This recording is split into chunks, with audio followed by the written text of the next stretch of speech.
Okay, well then I'll start the stream. Alright. And I'll pull up my character sheet. Let's see, how much damage can I possibly put out in a turn? Emotional or physical? Well, I know the answer for emotional damage. There are no limits to the damage dice you roll for emotional damage. Yeah, I don't gotta check out the player rules for emotional damage. Total tangent, but that'd be a hilarious system to design. Emotional It sounds like a Emotional Pathfinder damage thing, system. honestly. It really does. It's like psychic damage, but worse. But worse. It's tracked separately. When you cross certain thresholds, you take penalties, etc., etc. Yeah, and then instead of, guaranteeing getting rid of it at a long rest or at the end of an arc, you are only somewhat, you can roll to try and dispel your past anguishes. And if you fail, they get worse. Oof. It's like PTSD. Anyways. Everything's Back to ready. the- Yeah, everything's ready for you whenever you want to start. Yeah. Back to the system at hand. Welcome back to another session of Antebellum. Last time, you guys had reached the Grove of the Circle of Elders.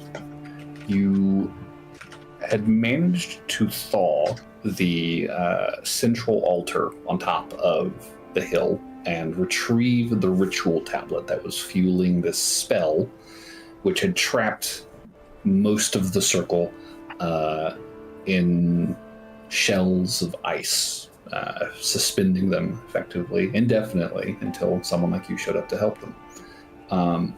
Pulling this tablet out did somewhat help mitigate this spell.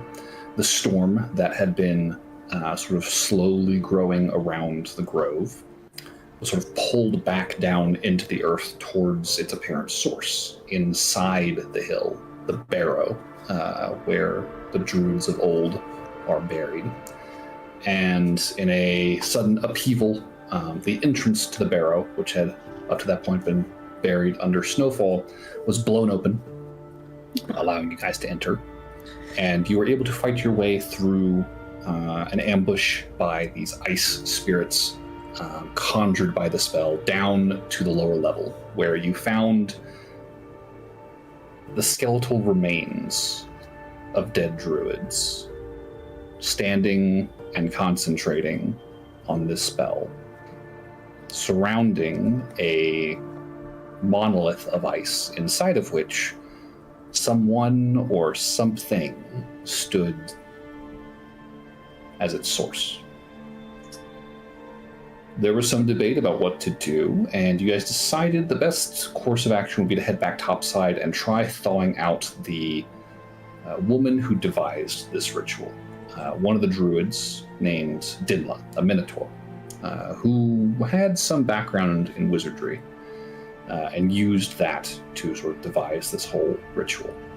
So after thawing her out and getting her side of the story, you found out that she was responsible for the animated dead down below, that she had consorted with a fey being to fuel this ritual, and that she hadn't told anybody about this plan, just that she had one, and she had worked out a spell, and all they had to do was stand around, recite some words, put the tablet on an altar, bing, bang, boom.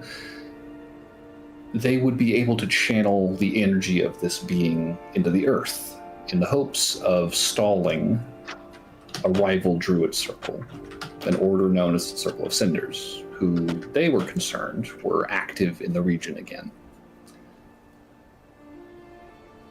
Dinla was not terribly convinced that there was any hope of her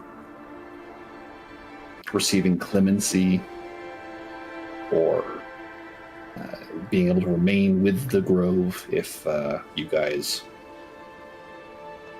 brought her misdeeds to light. You made it clear that you were planning to tell the druids as soon as they were thawed. If she didn't, you would. And so she decided to take her leave and be on her way.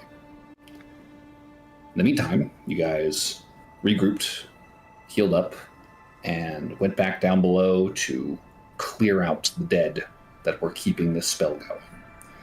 And after a bit of a fight.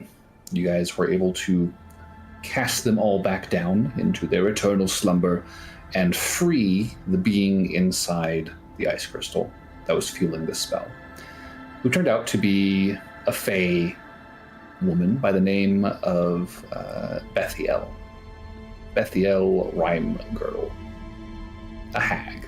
Some of you very quickly clocked her as. And while she wasn't too fussed about the whole thing, she was more than happy to try and strike a deal with you guys as, a small reward for getting her out of there and setting things straight. And you guys came out of that transaction with an animated rope and a handy little bracelet. The rat, unfortunately, remains in her possession. So, Bethiel took her leave. You guys went back topside and together began thawing the druids now that the ritual was over. Though there was, in the course of all this, some tense conversation, some heated exchanges between a few party members, and some details about happenings in the past week began coming to light. And I expect that more will be coming out today. So, we are picking up. It is still the 45th of Solern, late February-ish. It is the afternoon. It is snowing fairly heavily, but since the spell has ended, the wind has died down significantly, and there are pockets of sunshine visible in the distance, though the sky directly overhead remains as gray and chilly as it's ever been. You guys are assembled on top of the Elder Circle Grove, in between the standing stones, building fires to begin thawing the druids. Are there any questions before we pick back up? Nothing here. Okay. Then with that, I guess I'll yield the floor to the party. If there's anything you guys wanted to tackle before we push the clock forward a little bit, speak now, forever hold your peace. I mean, I think as far as things to do, Sybil's just going to be helping Natavine with starting fires and getting... I mean, I assume most of us will be helping with this. Okay. I have already begun to spam. I will join you. In the meantime of the magic users using their magic, little old non-magical me Reese will be getting firewood and distracted in thought, building fires, kind of thinking about what he's going to say. I think if you are intent on gathering wood, after you've sort of wandered off and sort of found Alfie with Sybil earlier, and sort of spent some time while they talked, just kind of harvesting wood from the surrounding forest. When you came back with that timber, I think Natavine would, recognize what you're doing, where your head's at, and he would say, if you want to help me just carry, we've got stockpiles back at the houses. Oh, yeah. And he will actually lead you after you guys kind of get another fire going in front of one of the druids. He'll lead you down the hill, sort of northeasternish direction, outside the circle of pine trees, and into sort of the barren, leafless portion of the forest surrounding the hill. And it would not be a terribly long walk before he led you to a what in the snow looks very much like a hobbit mound. There is sort of this like large protuberance out of the earth, right? Kind of obvious once you see it, but walking up to it did not clock that it was there. Just kind of surrounded by trees, barren thickets. But you would see this mound, and underneath it there is sort of this opening, kind of like the Grove's barrow in miniature. And inside, you would see there is a very dry, very well insulated home, kind of dug down into the ground. There's a fire pit, you can see baskets and pots. There's a bed. All of it very rudimentary, but significant to your current endeavor. There is a very, very large pile of long dried firewood standing against the back wall that Nadavine has just been kind of emptying over the course of the past half hour or so. And you guys are able to make trips back and forth with those, just transporting bundles of split logs. He's not terribly talkative over the course of all this, but you do get the sense that he is, at the very least, relieved that this ordeal is starting to come to an end. There was a tension in him that you recognized earlier that has sort of relaxed.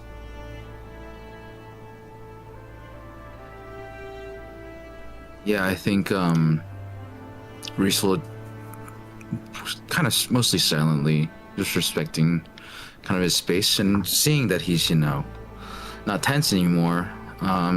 Give it a couple trips, carrying firewood over, going back. He kind of, before he asked Nadavine, so did you know much about Denla's life before she joined the circle? I'm pretty sure that she studied arcane magic in Laramie at some point. I don't know how long ago, but I got the impression she was not super into the way things are done out there, I guess. Yeah. I thought maybe she was expecting something more fulfilling out of magic, and that's why when she found us, I mean, she was always really appreciative of what we're able to do. I learned a lot from her. It's just, now I can't help but wonder if we were just another resource.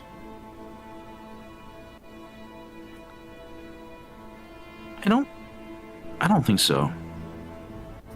The way I think the way that Denla kind of understood and understood her actions and how much they've caused. I think, at the very least, she cared more than I would expect somebody who, in your words, would be just using you as a resource would. She seemed pretty distraught that her actions had caused this, and yeah, she fled, and it's not in my place to judge her for her actions, because I am an outside perspective in this. But at the same time, I don't think I can blame her. Kind of knowing the kind of weight of the magic she used, and the implications of how she used them. And I hope you'll take my perspective and not really hold it against her if you ever see her in the future again. or just even with her interactions with the Grove and with you in the past year or so, she did seem pretty remorseful. But she knew the weight of her actions. Yeah. She told us. She should have told us. I mean, your friend's right. No, I'm in the same camp. I agree. She wronged you guys, wronged the Grove by not being forthcoming and honest. But like I said, I don't think I can truly blame her for letting that fear win over instead of her trusting you guys. There's no way Iron would have ever agreed to a spell like that if he knew. So I guess I can kind of see why, but still just... Yeah, it doesn't absolve her of her actions. No, it doesn't sit well at all. Like I said, I'm not really one that can, pass judgment. Really, do much more than observe. And I think even us helping to rectify the situation, I think it's more than what most passerbys would try to do. Yeah, no kidding. The only people I've seen in the woods since this whole thing started was a pretty dangerous looking group on the West Road. I thought about approaching them, but they seemed, I don't know, they gave me a bad feeling. Can you describe the group? Like, what were they wearing? Armor? Were they armed heavily? They might have been wearing armor. They were all wearing heavy furs. I didn't get a good look at them. Just probably like 8 of them. Horseback. Traveling together. Horseback riding. The West Road, you said? Yeah, heading north. But that was a couple weeks ago. And it's been pretty dead out here, honestly. We usually would see some travel, at the very least, on the road in and out of Sherry down south, but I don't know, I guess the weather must be pretty bad down south if it's this quiet. I think there's a little weight to that, but if that group of people are who I think they are, you made the right decision to stay away. That group is actually the main reason we are here now, seeking, help from your grove. Yeah, I remember one of you guys said something about coming, looking for us for help with them, I guess. Yeah, well, they're called the Kin. I don't know if that name, you recognize the name. They're the Kin of Kalal. He's one of the gods. Yeah. Essentially, this group is a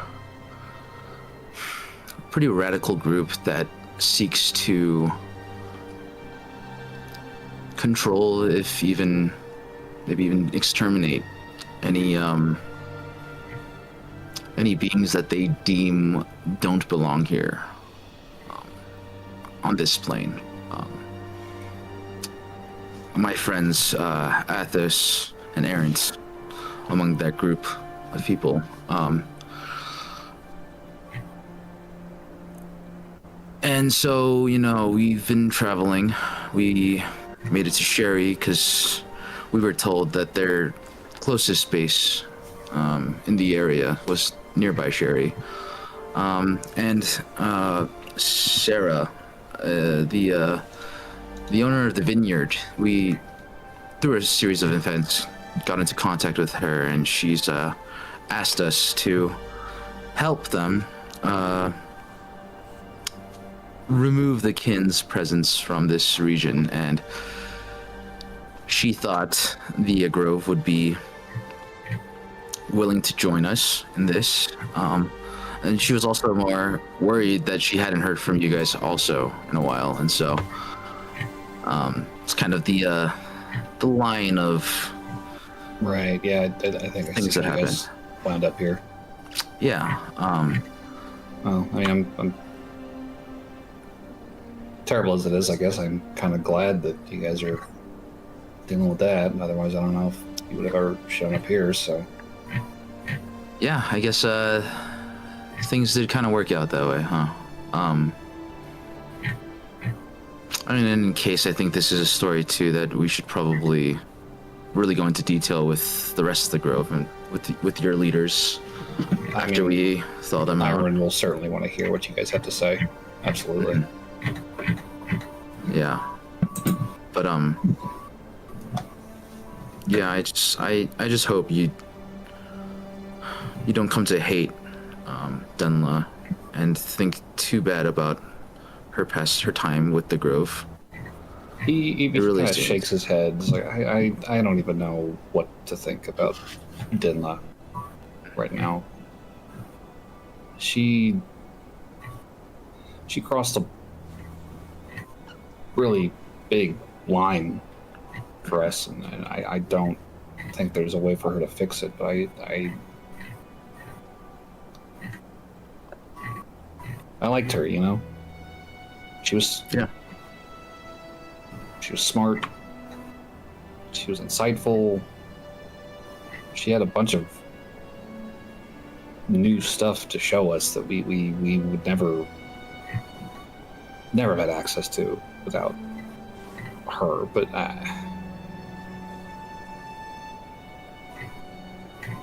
she still shouldn't have done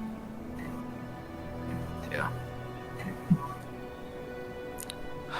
Yeah. While the rest of the party is sort of assembling fires, and you guys are sort of making your way back up the hill and setting up another pile in front of another one of these spikes of ice. Where are Alfie and Aaron's at this point?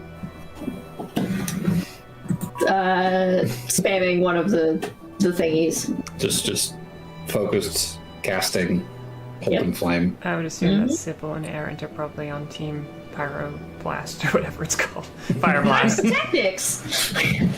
Sure. I think Alfie's just getting her medical kits ready just in case Sure.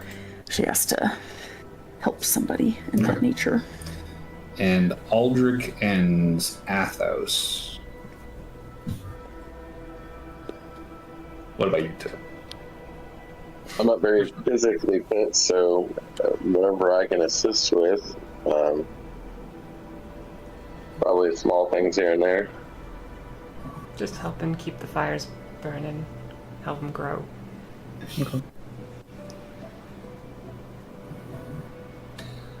Just sitting next to one of the fires and have like rations on a stick. Just keep like keeping up the rations. Like, yep, we're keeping the fire going. Poke, poke. Start taking some food when people are thawed out and hungry. Sure. Yeah. It's going to be a somewhat slow process, but eventually the first of these ice sculptures will have thinned enough to start cracking. And then sort of all at once you'll see kind of the shell around this body just kind of shatter and fall off in a spray of ice around them.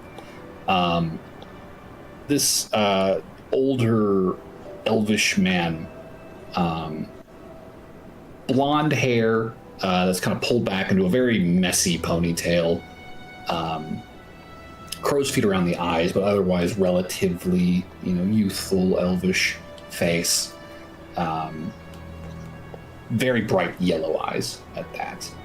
He's dressed in a sort of a similar sort of leathers and furs to Nadavine. He's the first one to break out of here, and he, as he kind of comes to, just kind of taking a sudden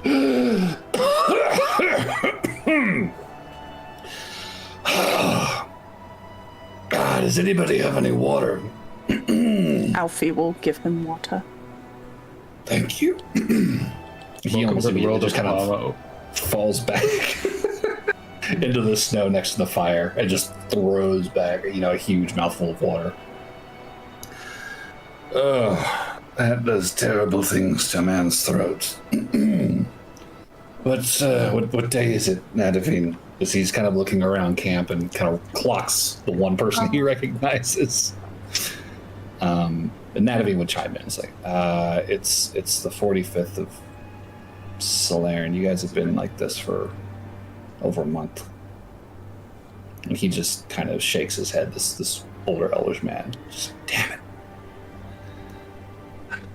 Have you gotten Denla out yet? Nat would hesitate before answering, saying, yeah, she left. Left? Why would she leave? This is all her idea. I mean this nicely, man. What's your name? Aaron. He'll extend a hand out as he takes Aaron, another. nice to meet you. I feel like this conversation's going to happen more than once, so why don't you focus for the next bit on recovering? Here, have a berry. I'll be fine. While we get your friends unthawed, and then we can get all of y'all together in one go, rather than having this conversation that counts up ice blocks that many times. He's about to wave that good berry away before he realizes what it is you're handing him, and his demeanor shifts at the recognition as he takes it out of your hand and kind of looks up to you, very searchingly scanning your face. And he's actually gonna...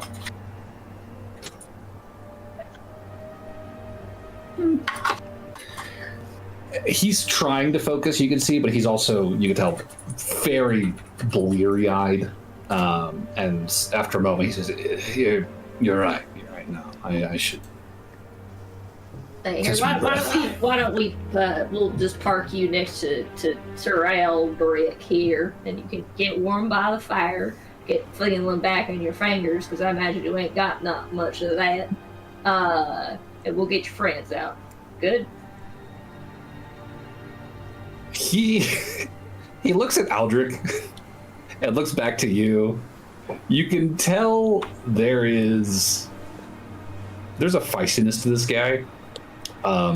He looks like he wants to say something about being parked next to the senior citizen in the party. Food, I don't know what to tell you, man. Or actually, you know what? I'll roll insight for that. If that's what... Yeah. Aaron does literally say, listen, it's not because you're old, it's because this is where the big fire with all the food is, okay? He is definitely curious about you. He's looking at you with this incredulity as he slowly settles himself down next to Aldrich. The record, that was a 25 on insight, which is why I just ran over it. More than fair. He settles down and he kind of just busies himself with the berry, which, as he's taking small bites, kind of testing his throat and his stomach. Definitely seems appreciative at the very least. And one by one over the next hour or so, you will watch as more and more members of this circle are thawed and drop to the ground. Some of them seem to recover faster than others. Some of them seem as though they are hypothermic and struggling to sort of warm up and barely coherent. Others of them seem as though they may have taken some precautions beforehand or otherwise simply more hardy and acclimated to this sort of activity. But before too long, you do have a pretty sizable circle of very grungy, very cold woodfolk sitting around multiple fires on top of this hill, surrounding the stone altar. Around one of each of the fires that got set, right next to a pillar. Yeah.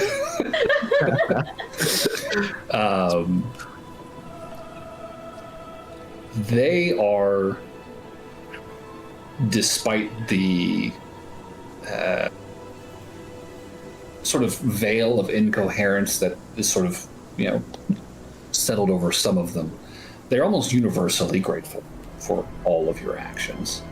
There is a smattering of just thank you so much for this. You have no idea, can't believe it's been over a month, very appreciative. Definitely an awkward group. This does not seem as though this circle is used to visitors.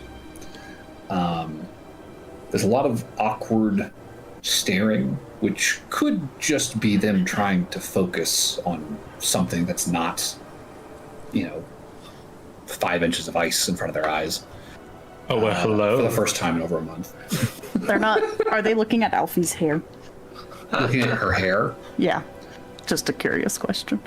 A couple of them, probably. Okay. There's some of the younger ones I think might be curious as to the lovely ladies in their presence.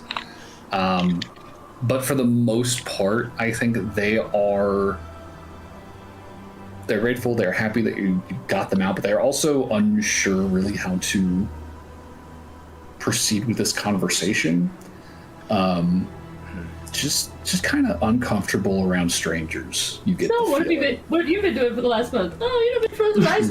Stuck in a block of ice. What about you? Yes. Same, actually. Cool. Yeah. Cool. Ask the kids. No idea. Not a lot to talk about. I feel like Alfie would probably just introduce herself at some point. Be like, I'm Alfie, by the way. I think most of your names, because I think he told us. I assume there would be a lot of introductions over the course of the hour. It's like, Arthur, good to meet you. I'm there too. Good to meet you. Doza, thank you very much for your help. They, again, grateful, conscientious, but awkward around you guys. But once everybody's kind of settled, everybody's starting to sort of come to, water's been given out, food is being distributed, and it seems like nobody's in dire need of medical attention, miraculously. No frostbite to speak of, just some folk that seem colder than others, but they are slowly warming up. Iron, the older elf that's Nadavine has been sort of deferring to over the course of this whole encounter. He finally speaks up and says, on behalf of the Circle of Elders of this grove, I would like to officially extend my thanks to all of you.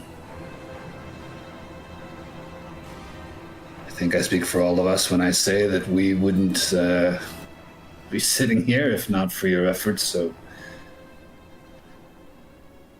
thank you very, very much. Having said that, though, who are you people? What are you doing here? We're not exactly renowned for our hospitality. I can't imagine you came... When you first arrived, you really gave us the cold shoulder, but Alfie, now. if Alfie wasn't upset, she would have left. I think Reese is chuckling a little bit to himself. Okay, I think it's like that snort that I should be laughing. Fuck. Have you guys heard about the kin of Kalal? Few of them nod, and you'll see them kind of leaning over to their neighbors and start kind of whispering, yeah, I don't know, I told you about them, right? Yeah, no, it's that group coming in from further west. Some of us seem to have. Well, we initially came down here to check because Miss Sarah sent us. She ain't heard from y'all in a while. Sarah who? Sarah What's her name, Santos. Sarah? Santos. The vintner woman. Yeah, Yes. that's the one. Right. So she sent you to find us. Well, to check in that we're also having an issue that we wanted to see if we get your help with, but I think you're dealing with your. We You're figured still we'd recovering start from with your own issues get all here. of you out of your dilemma first. Yeah. What It's a was little it bit you more came pressing. to us for exactly? I'd rather not be in the dark on our debt. We owe you mightily for what you've done. Sarah wants you to watch over Sherry after we get rid of the kin of Kalal. Watch over While Sherry. and What- after. Yeah. Sarah wants to lead a group from Sherry to push out the presence of the kin in the region. And she wanted to posit to the Grove, the Circle of Elders, to protect Sherry while a lot of their fighting force was missing from the town, as it were. These warriors, this kin. The kin, yes. They are very much So, warriors. It's really just mostly. It's a group of assholes. hodgepodge. At least men gearing themselves to fight. They have magic of any kinds at their disposal. Fully limited, given their tendency of hating people who have a tendency of casting magic. I'm not a fan. I'm sure some of them can cast spells. They don't like outworlders, nothing. Well, I don't care for them. I mean, I'd say they don't act much like Ken, but they kinda do. And they're not military. They're just a gang of ruffians. A radical Essentially. group. The Yeah. radical group, yeah. Some of them Yeah. might be military, but it ain't all of them.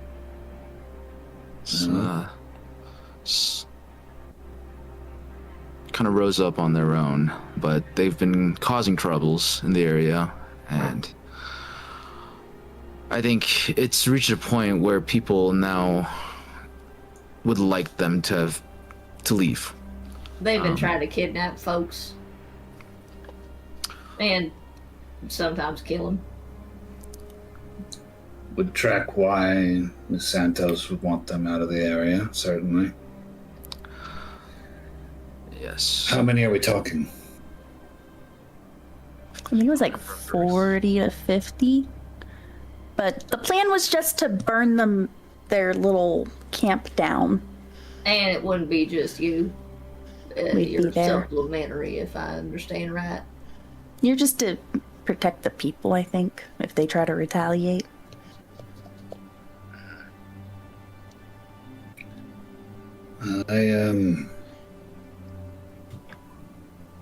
I think we can certainly manage that much at the very least, if there is concern about these people riding on Sherry, then we can make ourselves known.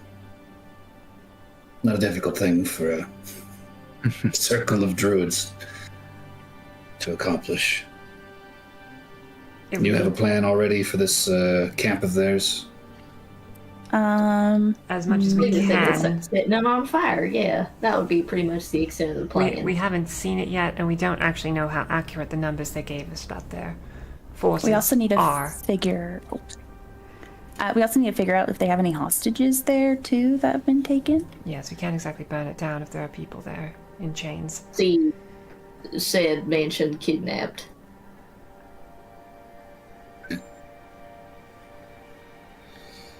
He'll look around the circle. You can tell he's kind of taking stock of his people. He doesn't look thrilled by what he sees. But his eyes will eventually settle on Nadavine, who is sitting in your circle while you guys are talking. And he'll kind of scoff to himself and kind of half grin, saying, "Well, I hate to put even more on you, my boy, but seems like you might be the most able-bodied of any of us. Do I hear Sybil say that? Yeah, Why I do could be standing there. drool? I could be I standing know I there. could hear drooling. I feel like Alfie's just gonna be like, she's gonna just like kind of give you a look, give you a little nudge. Nadavine Ladies would and say gentlemen, to our Iron, first NPC interest. Nadavine would just kind of look at Iron a little confused. Sir, Iron would continue. It may take a few days to get everyone back on their feet, but in the meantime, do you think you can help these folks out with their project? I think it's the least that we can do after how they've helped us. Nadavine would say, of course, sir. Are you sure I'm... He would just kind of clap Nadavine on the back and just say, you kept us alive for the past month. God knows any number of things could have wandered in and knocked one of us over. We owe you almost as much as we owe them. You are certainly more than up to it, I think. I wish that we could offer more help, but if you're on a timetable of some sort, I'm afraid this might be the best that we can do for now. In short term, if that's the best you can do, we appreciate it. I honestly wasn't expecting much because, as you said, y'all did just come out of a bunch of chunks of frozen ice, and that ain't no fun for nobody. So I ain't expecting you to walk that off. But if we're just passing through, so you're being able to be here and keep an eye on stuff after we attempt this bullshit would be a lot of help. I think everyone's looking forward to spending the night in a bed for the first time in over a month. Sounds warmer than a You are crystal. all more than welcome to stay with us for the night. For the record, make that known before we go any further. I'm sure you'll have to leave in the morning if you are heading off to take care of this, but please allow us to extend some measure of hospitality. That's very gracious, thank you. And we'll happily take Nadavine's help. Alfie's gonna whisper Oh man. to Sybil and be like, you should stay in Nadavine's bunk. Shut up. No, don't roll! The dice roll is think- happening. The dice roll is happening. Nadavine's eyes are like kind of cutting towards you too while you're like whispering to each other. Whoever's sitting closest to him could probably notice. He probably blushes a little bit. Alfie will give him a little wave. Checks. Little wave and a little Sybil just blushes and looks away. eyebrows. He very Nudge. pointedly like looks away, looks down at his like into the fire, just kind of wide-eyed. Boy, that fire Please sure is do hear fascinating. Yeah, I mean, I can hear tea brewing. sure, but Reese is going to pointedly. Although I think it is good to mention that we're not going to immediately be dealing with this threat.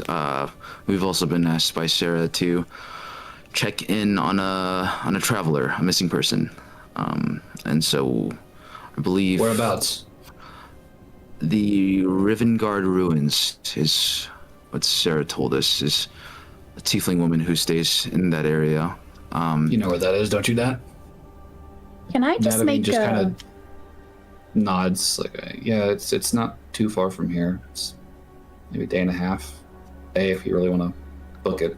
Can I just say that if she hasn't been heard from, there's a pretty... And she's a tiefling, there's a pretty good chance that she's probably in the compound.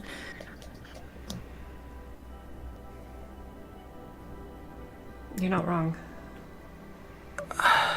So we think- might kill two birds with one stone if we just go back.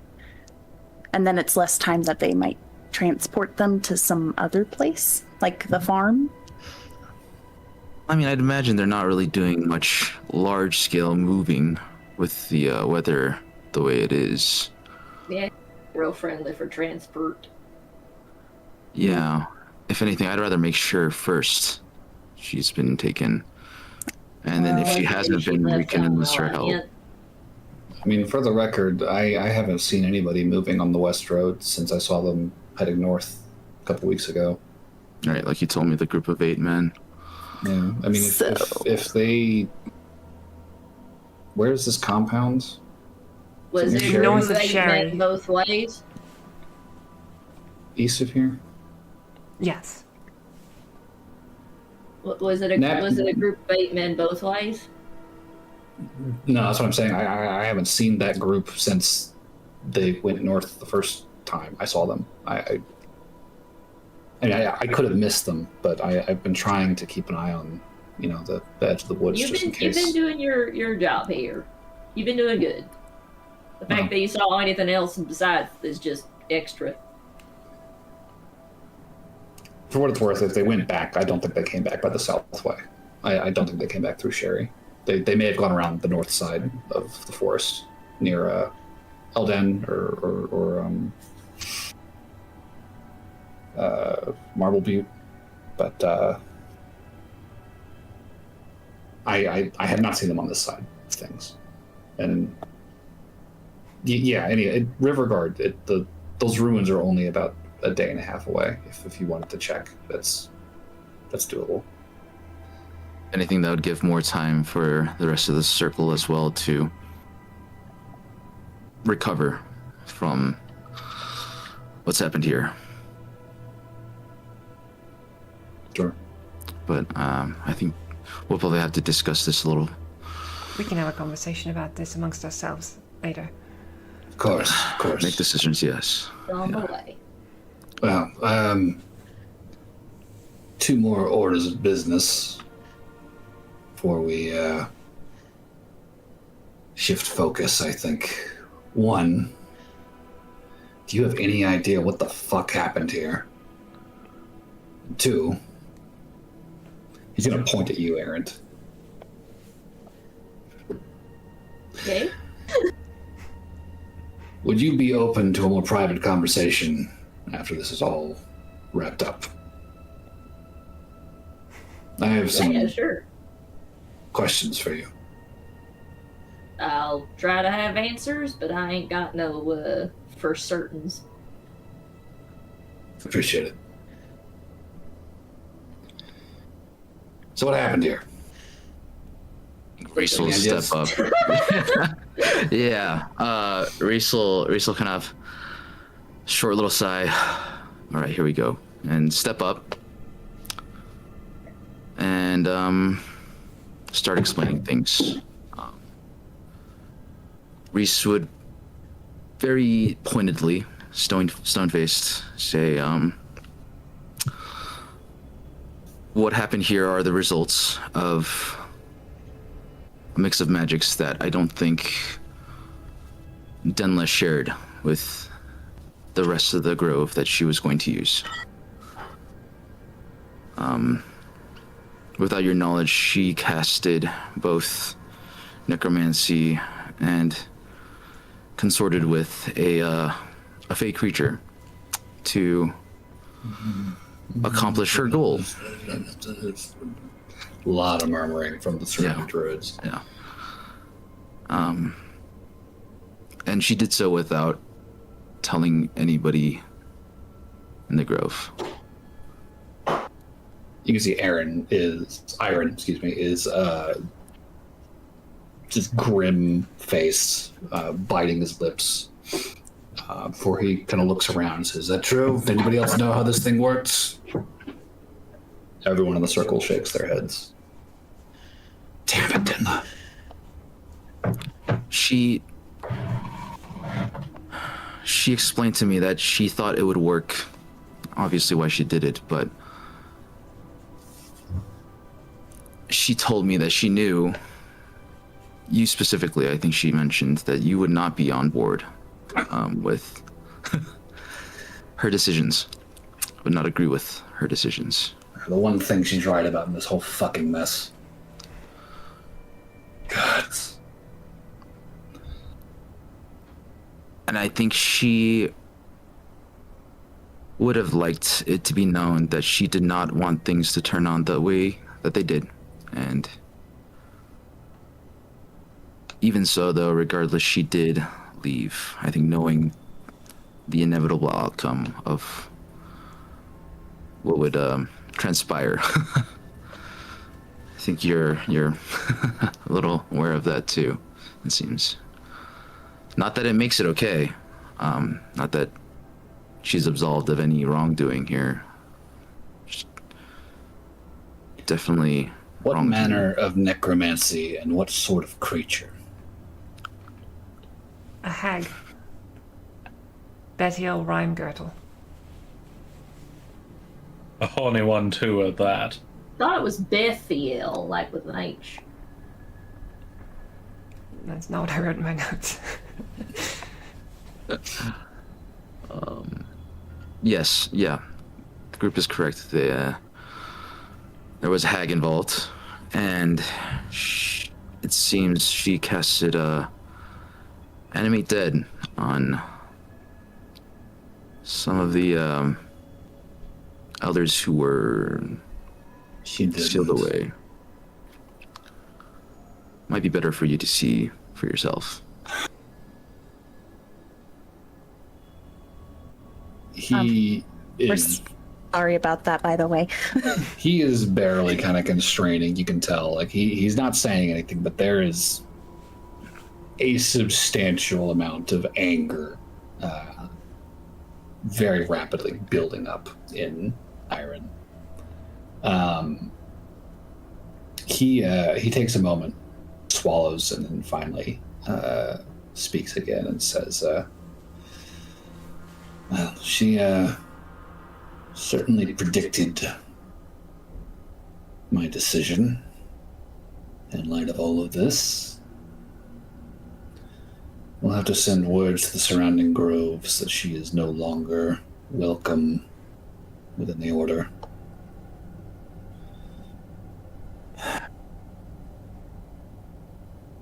This, hag.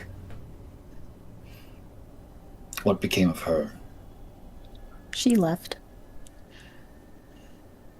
I got a rope. Pull out her sentient rope. I'm trying to figure out what he is. Also, do you think you could revert him back to what he was? Or she was? It will rear up and just kind of cock its little tip, to the side as if, turning the head.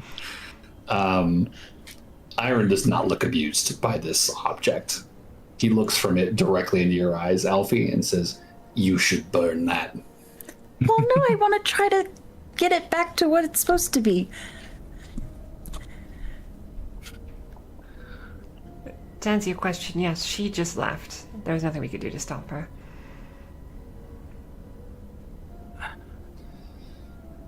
Well,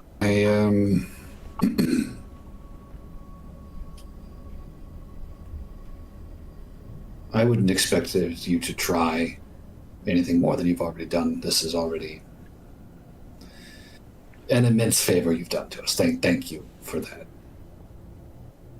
But you really should burn that. No good will come of a hag's baubles. I can promise you that.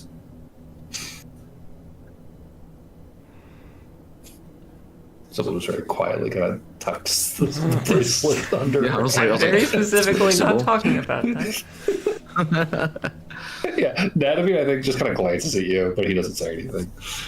I think Alfie is just, especially being told by an older elf what to do, she's like, I'm keeping it. It's gonna you'll see the back end start kind of wagging, and it's gonna rear up and just kind of wrap around your neck and just kind of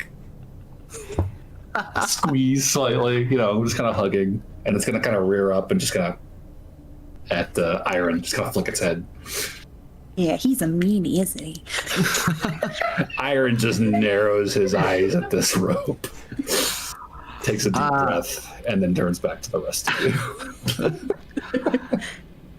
If anything, I think we should apologize for the state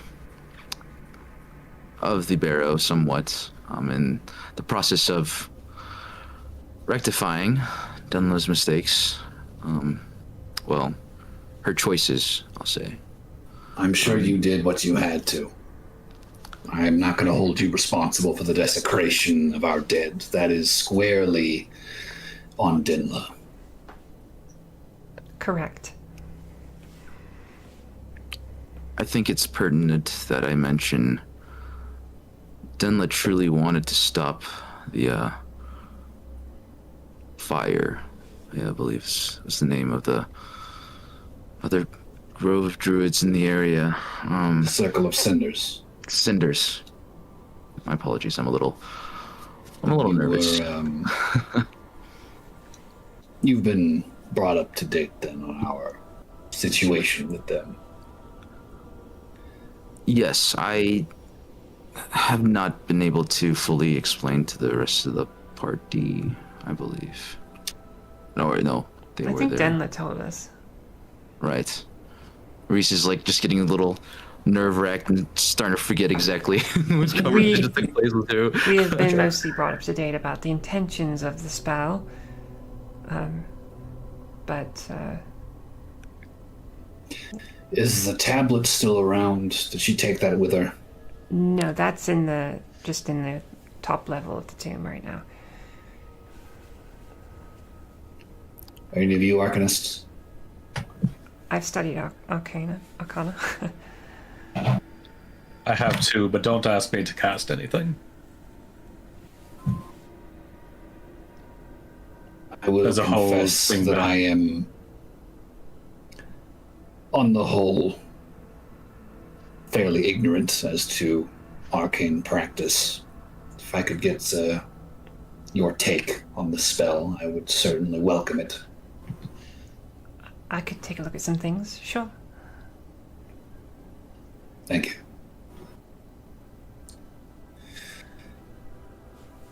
Well,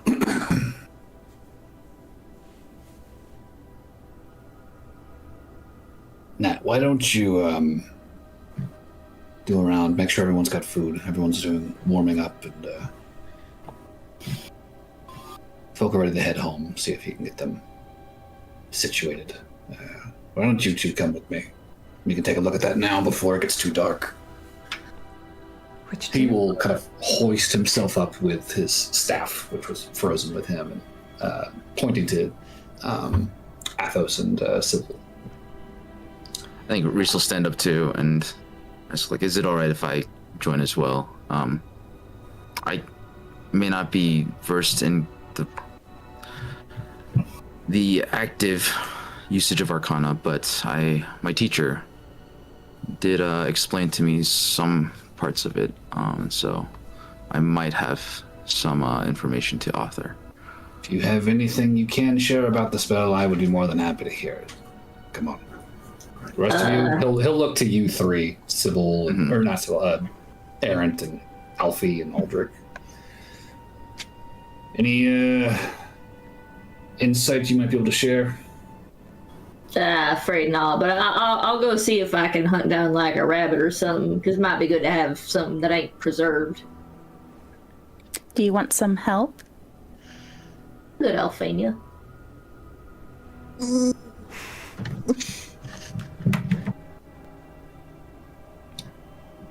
He's gonna kind of glance from Alfie to Errant. Just kind of linger, kind of holding eye contact for a moment before he turns back towards the barrow and just starts walking down the hill. I'll follow. Okay. He'll lead you guys back down to the lower chamber, past the columbarium, down the narrow staircase, and stepping inside, kind of seeing the shards of ice scattered everywhere, the bones of the once animated druids collapsed on the floor, just kind of groans at the sight of it. own grandfather. Gods. Where's that slab? Oh, it's right over here on the floor. Right. He's gonna wave his hand over the edge of, or the tip of his staff, and you will get some Gandalf light kind of shining from a gem embedded in the wood, and he will just kind of hold it out over it and say, the Druidic I can parse well enough myself, but I am not clear on what the rest of this mess is. I'll take Any ideas? Oh, yeah, I'll cast, just in case it's relevant, I'll cast Comprehend Languages on myself. Yeah, and that'll definitely help you read the Druidic, for sure. Yeah, I'll sit down kind of cross-legged in front of the tablet and just start running my finger along it, looking over the runes and what it says in Druidic in relation to them, and trying to suss out what exactly everything is going on here. Okay. I'll say give me an Arcana check. And I will give you advantage since you are able to read the entire thing.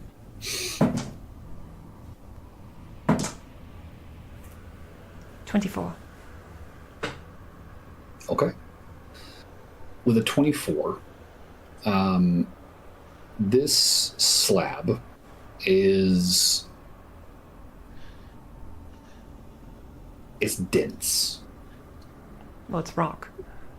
Well, it is dense writing on top of being a slab of stone. High-fiving you off on the side there. I couldn't have this. You see a lot of work being done in a very limited amount of space. And it does strike you very quickly, like there's got to be more to this, because it's like running off the edge on two sides, right? Which then prompts the question, have we looked at the back? And hoisting that thing up, kind of raising it up off the ground, you can see that this does kind of run on both sides, like kind of a continuous circle of spell work, scrolling front to back to front. You, I think, are a little puzzled by the Druidic elements. It's certainly not formulated in any arcane fashion. There is what reads to you, it doesn't necessarily come across very well reading it as common, but you imagine in Druidic it probably flows somewhat like a running chant or incantation that kind of works its way through the course of the spell.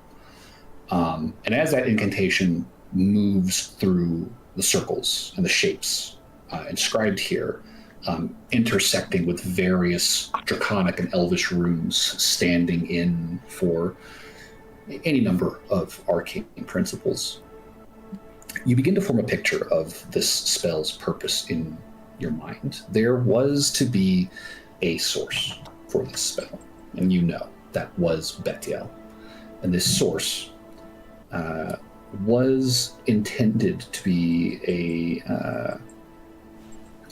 both a generative element and a focusing element for elemental cold. The idea being, this is being directed from the source into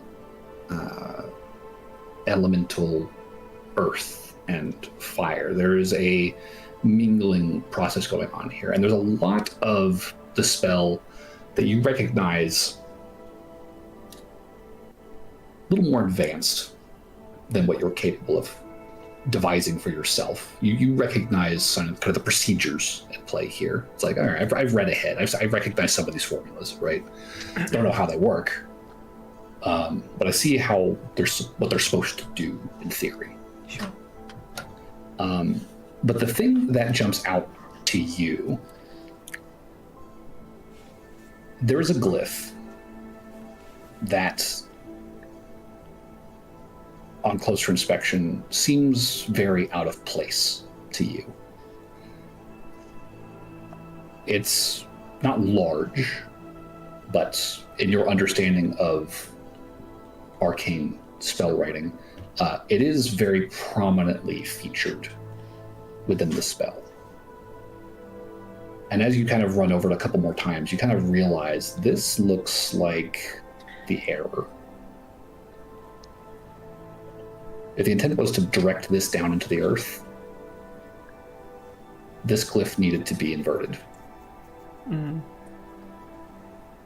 As it stands, all of this energy, all of this power from the source was being intentionally directed by this slab. Not down, but up and out. Okay. I would be kind of mumbling to myself as I work through all this, and eventually I think Sybil would go, I see it. I see the problem. All that elemental cold energy that you were channeling. This rune. And you needed to use the inverse of it. Essentially, all you were doing was channeling all of that cool elemental energy right back into yourselves. It's a very easy mistake to make, though.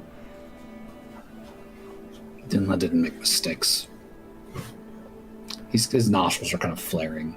He just kind of shakes his head. He's like, this is exactly why I would have disapproved of involving a Fey being. For what it's worth, and I promise you, I'm not here to defend Denla in any capacity. I think what she did was despicable, but I'm not sure what incentive the hag would have had either. She was frozen in a block of ice just as all of you were. It might very well have been an honest mistake. Take it you haven't had many dealings with the Fae yourself. Sporadically. His eyebrows kind of, oh, well. Then you may or may not be aware. These are not gentle creatures. They are not driven as we are by base needs for survival, by needs for community, by anything you might call human. They are creatures of power. And the one thing I can say for every Fae I've ever come across, they have all relished an opportunity to use that power.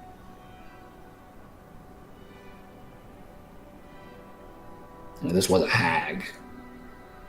It would surprise me at the slightest. The slightest. This had been her plan the entire time. In any case, if that was the hag's plan, you can't quite put the mistake on Denla then, could you? Besides the fact that Denla did consort with the hag, but rather I think her motivations were still good. And she was... I don't question her motivation, but she should have told us. She jeopardized everyone's lives up there. And she did it without any warning, without any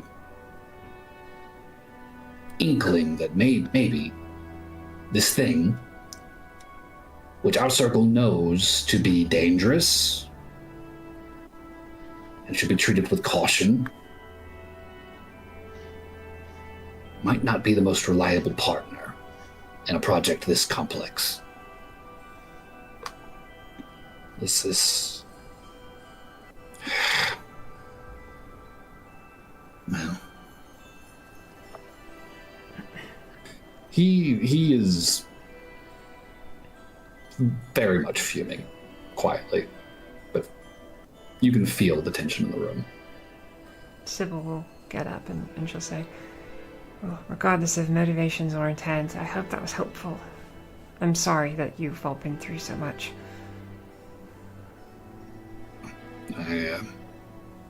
I'm sorry. Thank you for giving it a look. I appreciate it. It's very fascinating.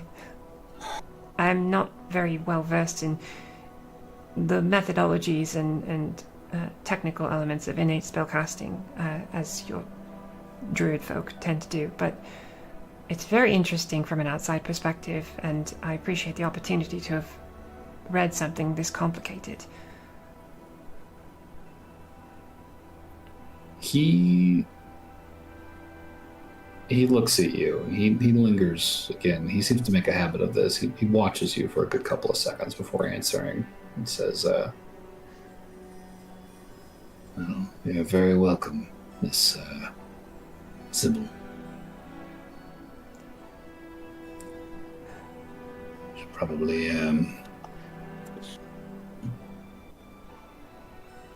destroy this, frankly, but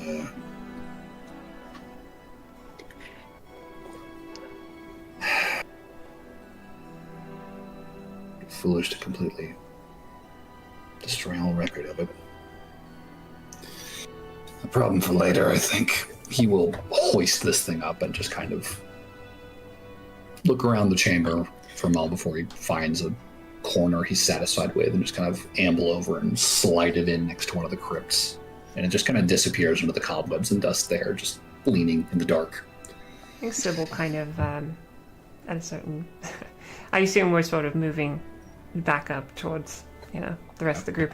As we're going, Sybil kind of just be like, so, how did Matavine get involved in all of this anyway? What's his story?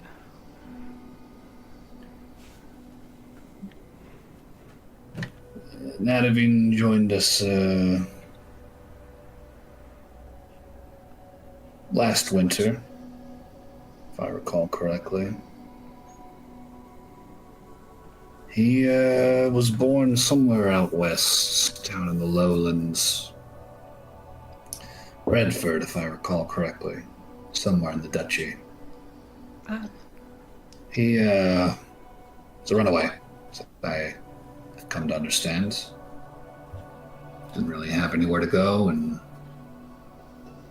didn't really seem to have much of a plan. But the boy has an affinity, I think is the best way to put it, and well, I'd say he's doing well enough for himself here since he's signed on. He was certainly the right person to run into. Well, fortunate that he was so trusting.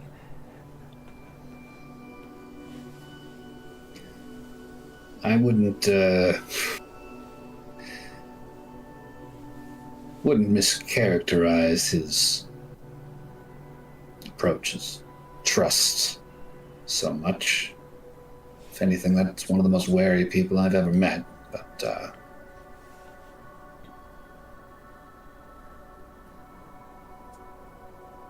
I'm glad he decided to trust you enough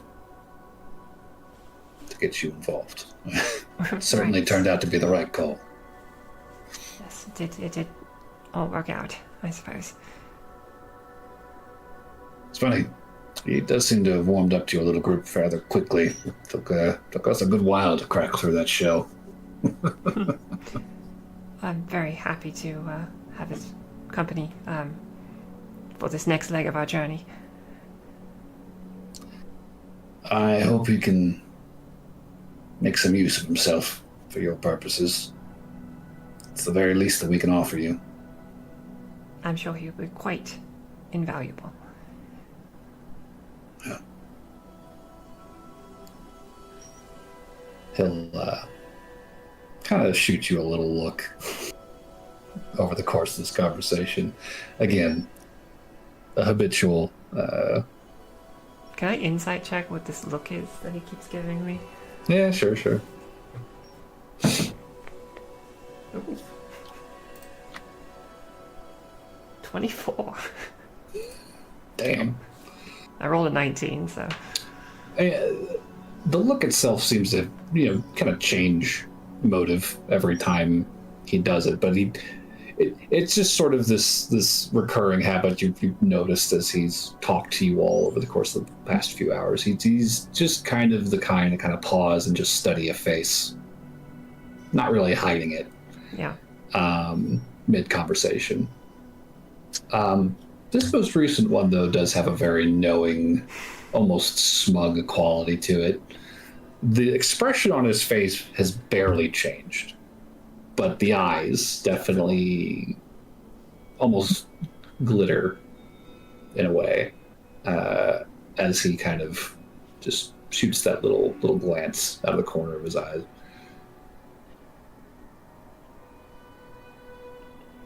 I don't think so. But he doesn't say anything wrong. Yeah, I think it's just a really awkward silence the rest of the way. Oh yeah.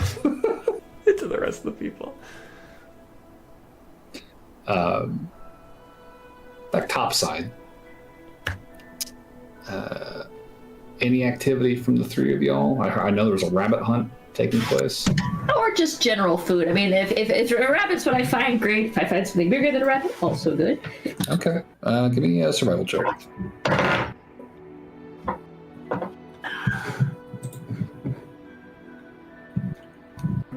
Um, 15? 15? Okay. Yeah, that's not a hard thing to find, I don't think, with your background here. Let's see. Yeah.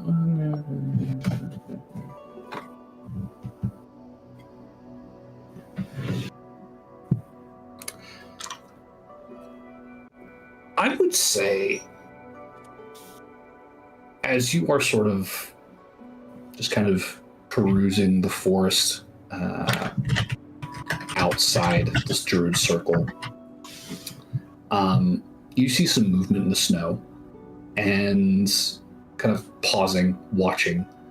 You do see something furry kind of shuffling through, kind of kicking up a little dust of white as it does move. But it does look a bit bigger than a rabbit.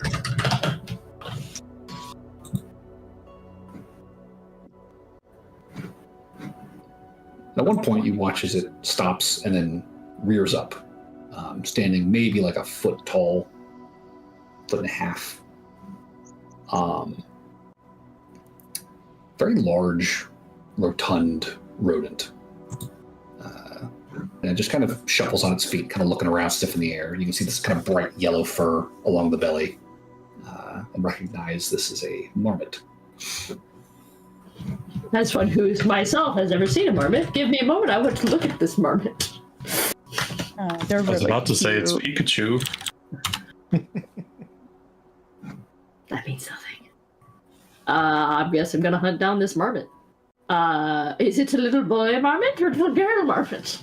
Hard to say. He is half buried in snow of where he stands, but you do have a good opening to take your shot. All right, let's go. All right. Give me a roll to hit. How are you attacking this marmot? Yes. Unless it's... Can I roll a perception on it first?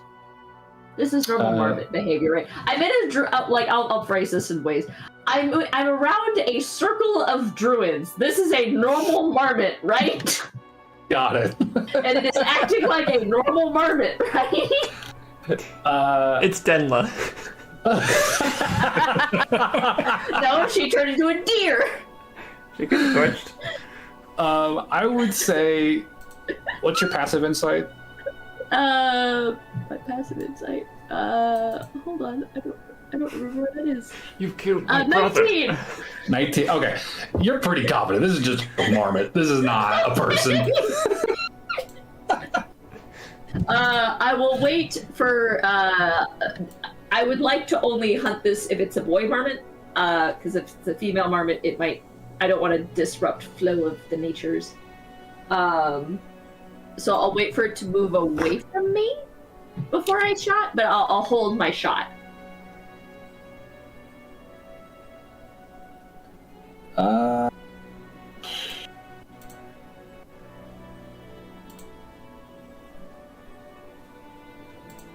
me gotta figure out how you would determine whether this was a male or a female. If this thing's like, it's balls plet. That's the way. I know. But if this thing is like pushing its way through snow and it's like its back is what's visible above the snow as it's moving, I'm like, how would you see that? Is there anything else that you might notice on a marmot? Colors or size or behavior or something. I would say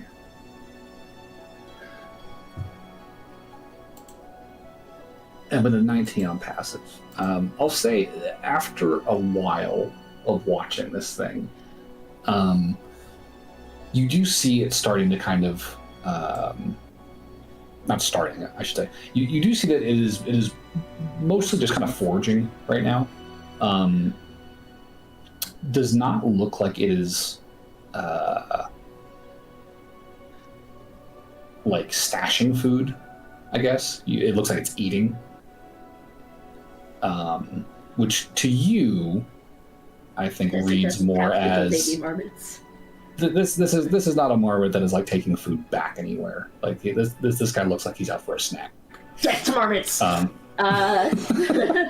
to hit. 13. Okay, yeah, that'll definitely hit a marmot. Are you hitting with firebolt or short bow? Short bow. Okay. I'll say give me some damage then. Generally, Throw the bow. Yeah.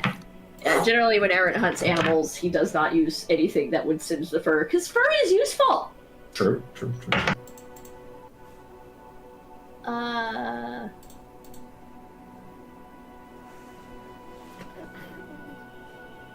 Okay, that's a 3 damage.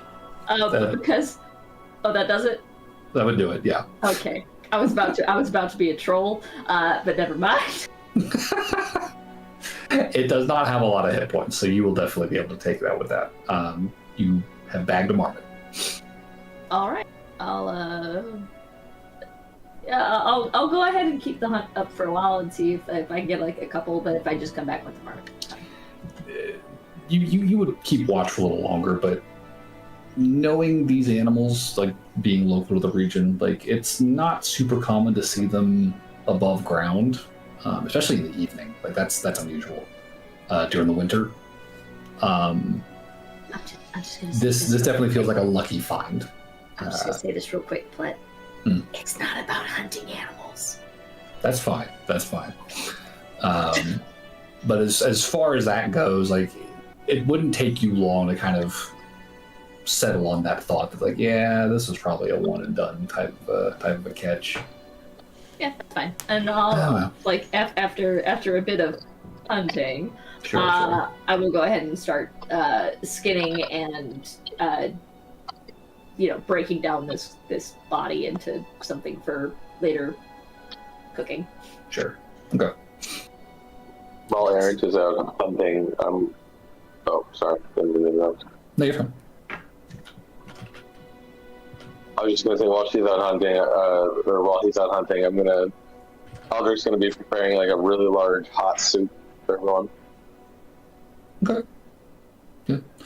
I think there's a few small pots that have started going around the fire, but getting a nice big one set up and just kind of throwing everything in it.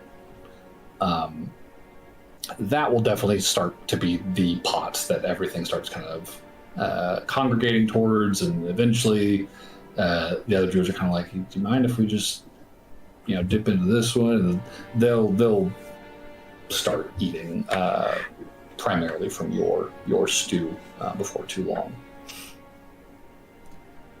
But the rest of you would be able to sort of return to the circle from below ground after about 15 minutes, and Errant, an hour, maybe 2 later, however long, would be out, until he finally makes his way back. What time of day is it? When you guys when you guys finished thawing everyone, it was mid-afternoon-ish. Sun is starting to set. Shadows are starting to grow long. By this point, I'd say it's starting to grow dark. Sunset is definitely here. You can see kind of the band of light under the cloud cover from the sky as the sun sets, kind of shifting from that kind of dusky yellow to blue. No shadows really discernible on the ground outside of those cast by the fires now. But I think the druids are willing and probably preferring to kind of stay up and kind of warm up and recoup around the fires as a group while they wait for, your last extant party member to return, just so that they don't come back to a dark hilltop with nobody around. Sure. But once Aaron did come back, I think at that point, the druids would all sort of start kind of collectively standing, having discussed it already, and Aaron would sort of turn to your party and say, well, you are, as I say, more than welcome to stay with us. I've certainly got room in my home. I know more than a few of us have room as well. It's not a dense neighborhood, but sure we can find you housing close enough that you can find each other if need be in the night. It's not too far. I think we'd appreciate that. He'll start putting out the fires, and the druids will all sort of, handful of them will sort of light torches, and once everything's been extinguished and goes fully dark except for the hand lights, they'll begin to lead you down the backside of the hill, north into the forest. And Reese, you've been out this way already with Nat. You've seen his home, presumably. But you can see the druids start to kind of fan out through the trees, and each of them makes their way to their own separate little sod house, basically, built beneath the trees. They are impressively well hidden for how kind of obtrusive these mounds are, as you kind of realize, like, oh wow, yeah, no, this whole like stretch of forest is just kind of like covered in these little huts. I cannot believe I didn't see those. But they'll get you guys situated. They'll find rooms for you where you can kind of set up, throw your bed mats down, get your blankets out, and everything. Definitely not the most comfortable, cushy shelter you've ever slept in, but a massive improvement from sleeping out in the open elements under a tent tarp, right? And there's probably a couple of homes that are actually just completely empty on account of the handful of druids that had left the circle in the hopes of finding help and have yet to return. So you guys would be able to kind of divvy yourselves up however you wanted. If you wanted to cram into those couple of empty places, if you guys were willing to share bunks with some of the others in the interest of having some more space to kind of spread out and warm up. Up to you. I mean, I feel like in general we probably would want to be as unobtrusive as possible, so maybe if there is an empty house or two, we could divvy ourselves between them. Okay. I think so, yeah. Nadavine, I think Sybil, she's a little shy, but I think she would like to spend more time with you, if you're open to it. Where are you saying this? When are you saying this? She just went and found him. As you guys are like walking into the woods, towards the houses, Nat I think kind of looks to you and then looks to Sybil and is like,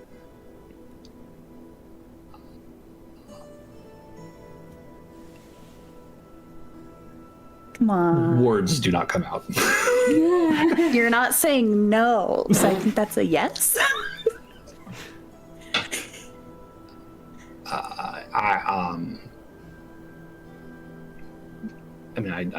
I live right here. If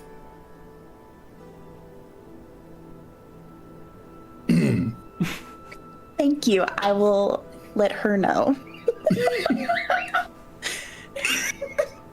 And then Alfie will go up to Sybil and be like, you're sleeping in that one tonight. Oh, were we not going to split one? I think Nope. Byron said that You're there was... going over there. Nope. Follow me. Alfie's gonna whisk you away. Oh, okay, well... Alright. And then she'll knock on the little hut.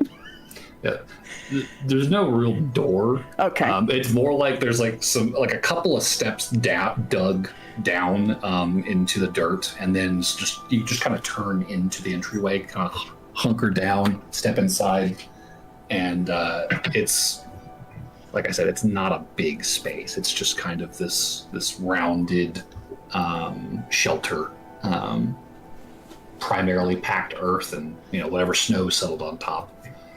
But Nat is already like getting a fire going and a little like makeshift hearth at the back. And, I think Alfie will just kind of nudge her in and be like, all right, you have fun. Why did you coordinate this? We just have to wait 3 minutes. Natavine, hi. Hi. Hello. Hi. Hi. Alfie said you wanted this to see my house. Yes.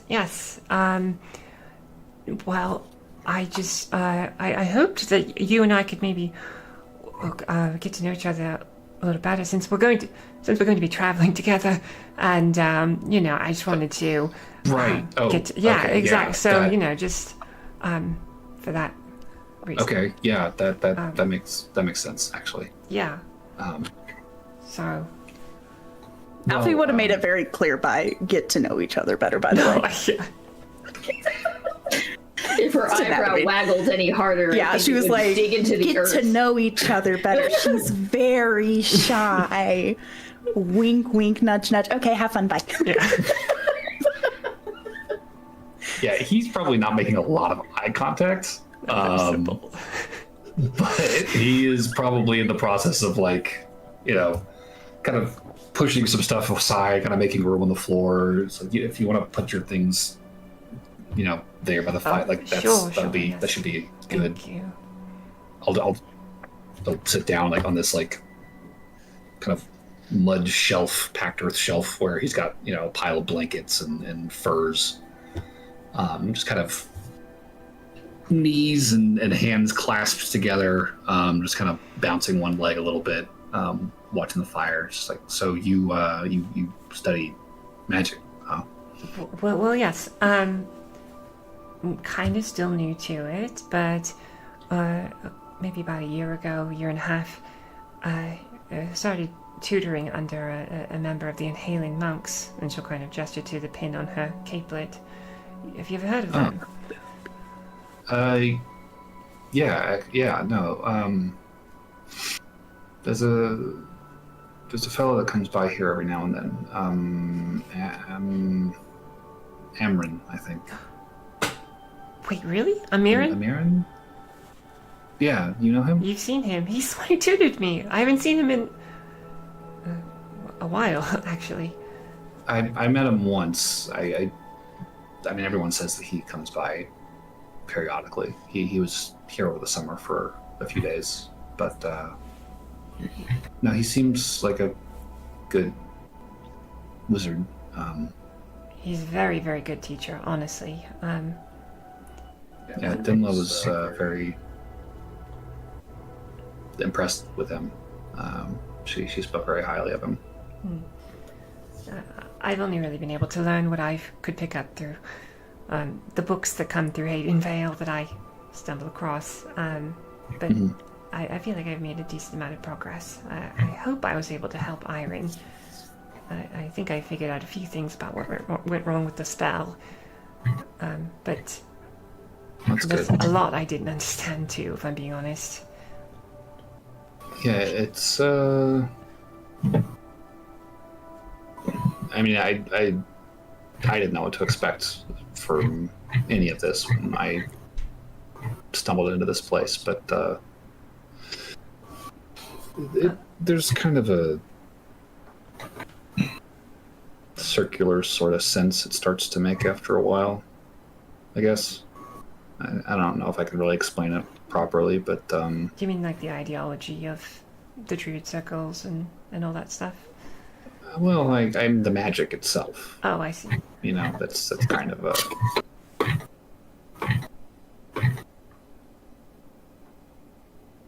it seems really different from arcana magic.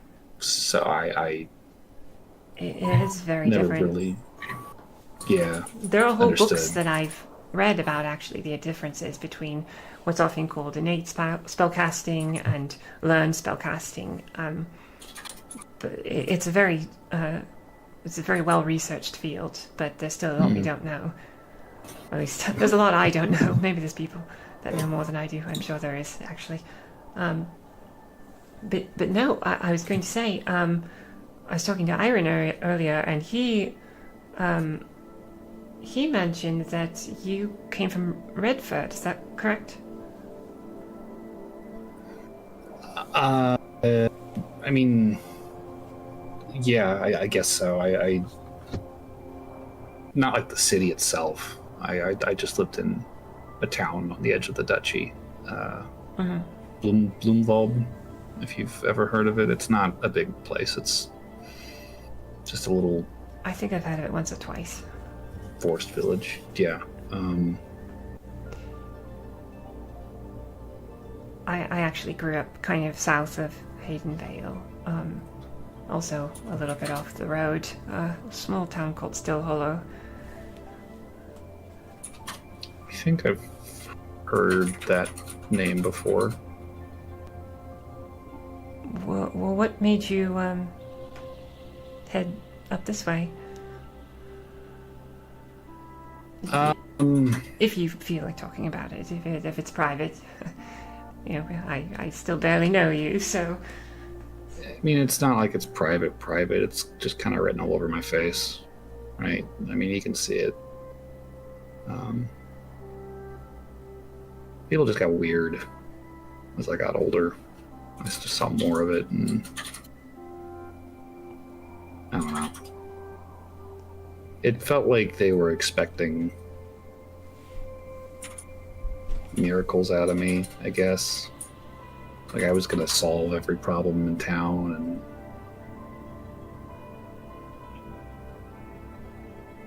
I couldn't do anything like that. I can do a little bit of stuff now, I guess. So I don't know. Maybe I could go back and show them all what I can do, and then thumb my nose or something. I don't know. Well, they wouldn't This is deserve any weird. less than that. It's very wrong of them to put expectations like that on you. I mean, I don't know if it's wrong. It was just uncomfortable, you know. I mean, I came out glowing, right? And it's like, what do you make of that, right? I suppose that would I imply don't that know. you're destined for great things, right? At least that's what I've read. Yeah, I guess that was the takeaway, but yeah, it was just uncomfortable. So I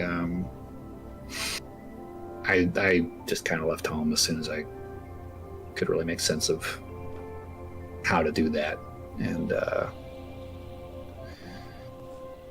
was kind of wandering around for about a year, and then ended up making my way up here from, well, I guess technically I made it up to Badger Hill and then came down here from there, but it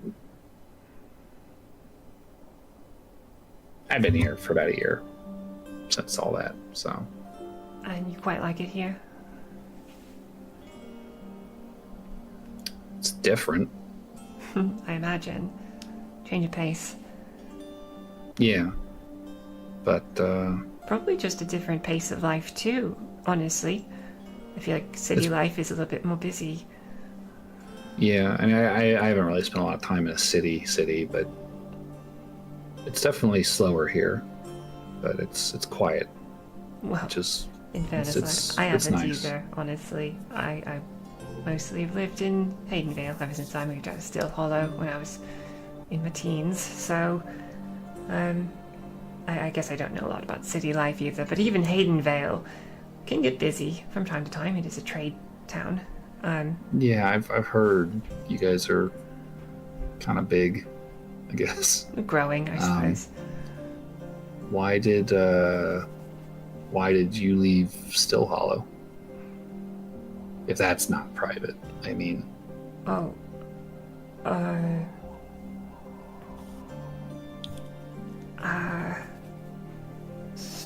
Well, Still Hollow got attacked by a monster, and me and my mom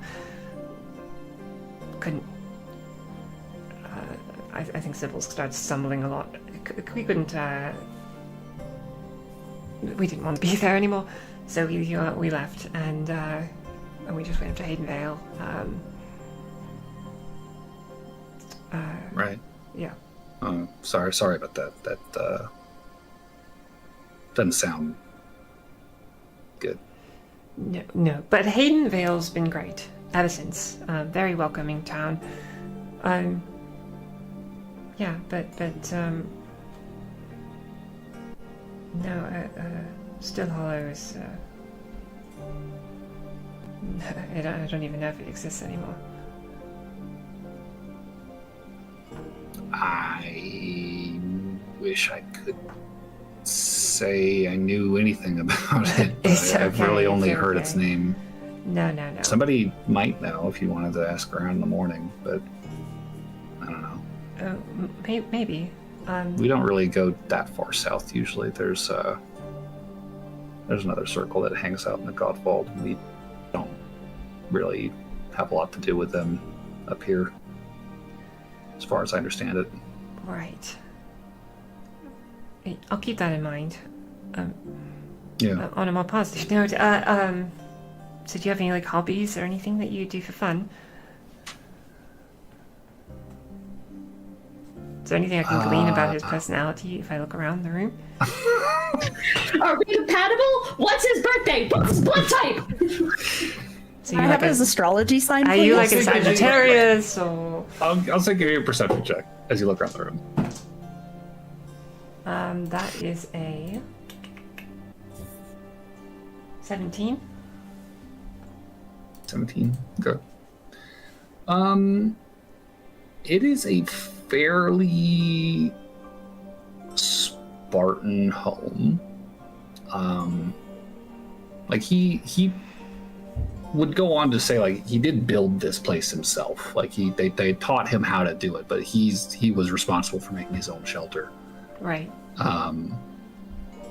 And there's not a lot of personal effects in here so much. There's a change of clothes on a shelf. There's some baskets and some wood and tools, living implements, but not a lot of personal effects outside of one thing that catches your eye.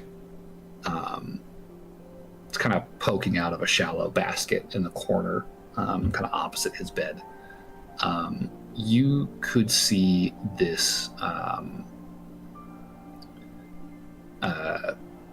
looks like a bundle of sticks wrapped in cable, and there's some feathers kind of sticking out from amongst them, and you would recognize that's a fishing rod that he's got kind of tucked away in the corner here. Oh. And he would go on to say I do a lot of fishing. It's actually a really, really easy way to get food. So I practiced that before I left home, and it's just kind of been my go-to ever since. It's It's not super exciting, but it's peaceful. Well, I certainly get the sense that you are someone who seeks peace in your day-to-day. Fishing is a good hobby for that. I can't say I've ever had much luck as fishing myself. They don't It tend doesn't to really bite help if for you're on me. a schedule. Yeah, if you're waiting around, or if you're trying to get it done before something, it's not gonna. I don't know. It's like they can sense it, you know. It is like they can sense it or something. It's very strange. You just gonna have to just like not even be there, really. Just kind of. I don't know. Let your mind wander a little bit. Kinda, yeah. It's like it's like you're not you anymore. You just gotta be part of like the riverbank or the woods or the stream if you really want to wade out there. But my feet get sore from standing out in the river for too long. So I usually just kind of sit on the bank and watch birds or something. It sounds very you know? nice, especially in the summer, to be honest. Cool water on your feet. Yeah, no, it's honestly, fishing's great around here. This is a really, really good area for it. Oh. Well, I would certainly love to go with you someday. If the opportunity ever arose. I mean, fishing's not great this time of year, but Of course. maybe if we get lucky, we find some running water. We could try. It's not like they're asleep. Well, I mean, just, at some point, you're right, it would be a bit cold this time of year. Yeah. Which is, my hobby's very good when it's cold. I love to read. A lot of books. I feel like I kind of get a similar sort of disassociation out of that. I feel like I can just be whisked away into a story. Sure. Yeah. I didn't have a ton of books growing up, but the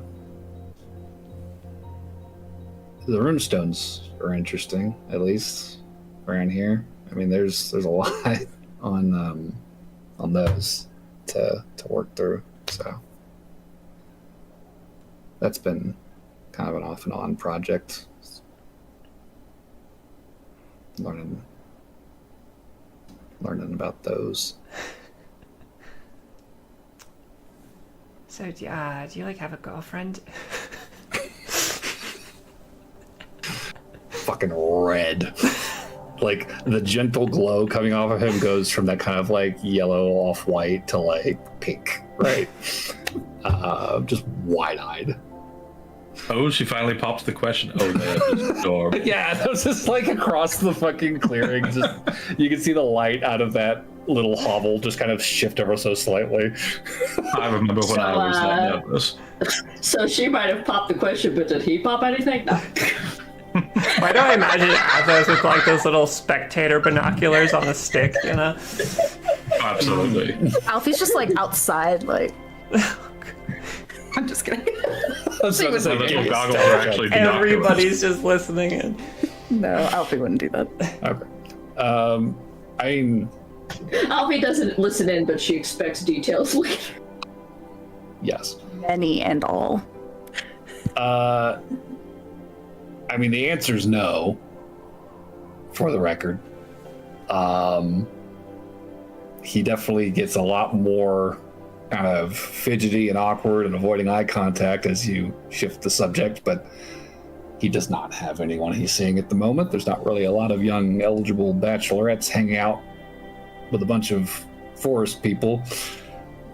Makes sense. But That's a real shame.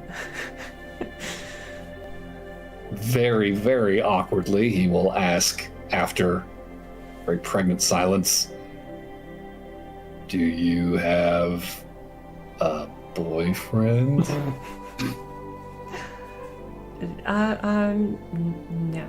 No, I don't. Cool. I mean, I guess if you wanted one, I guess that's not cool. I don't know why I said. I'm sorry. No, I get what you're saying.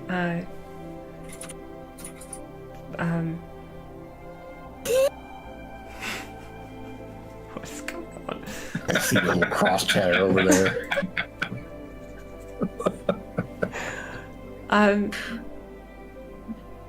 You know, I'm kind of experiencing what you experienced when you left your town originally. But right now, because we have just started on this journey, and I've never really gotten far away from home, but I'm trying to branch out and have new experiences while I'm out adventuring with these friends of mine. And you seem very cool. Fucking beet red. Say, you seem pretty cool too.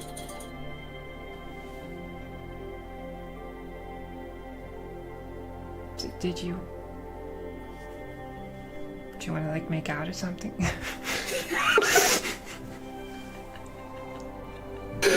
Wide-eyed, I think he will finally like meet your eyes and just kind of like slowly nod. Like it almost looks like he doesn't want to move in case he like scares you off somehow by, you know, it like he's like dealing with like a rabbit or something out in the woods. It's just like very slow, very gentle movements. I don't want to put out weird energy. I just okay. You know, very much the vibe you're getting off of him, and he'll scooch over on his little shelf of a bed as you approach, and begin to make out. How far would Sybil want to take it? Which is to say, do we need to roll a performance check? I think I don't think Sybil would go all the way tonight. Which base are we talking? I think it would probably be some very enjoyable makeouts and, you know, maybe a little groping. But I don't think it would go much further than that. Fair enough. And I think that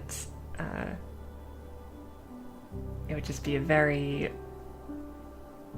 I feel like a performance check might honestly be warranted still, just for...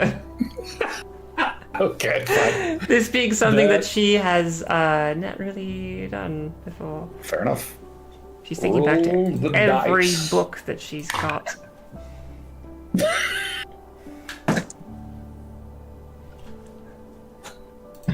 Oh, it's bad. I'm so excited. That's not a good sign.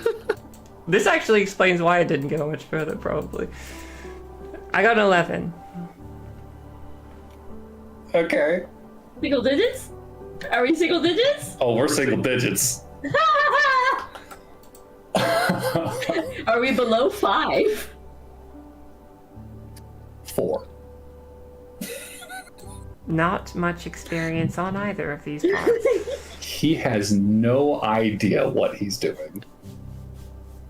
And it shows. Now my question to Noelle is, he has no idea what he's doing. Does she find that off-putting or charming? I think it gives Sybil confidence, because she's literally just thinking back on passages she's read in erotic novels on like how to do this properly. And when she feels like she's doing it better than he is, she's like, oh shit, maybe this is actually all. I was actually getting something useful out of all that reading. All my preparation is finally paying off.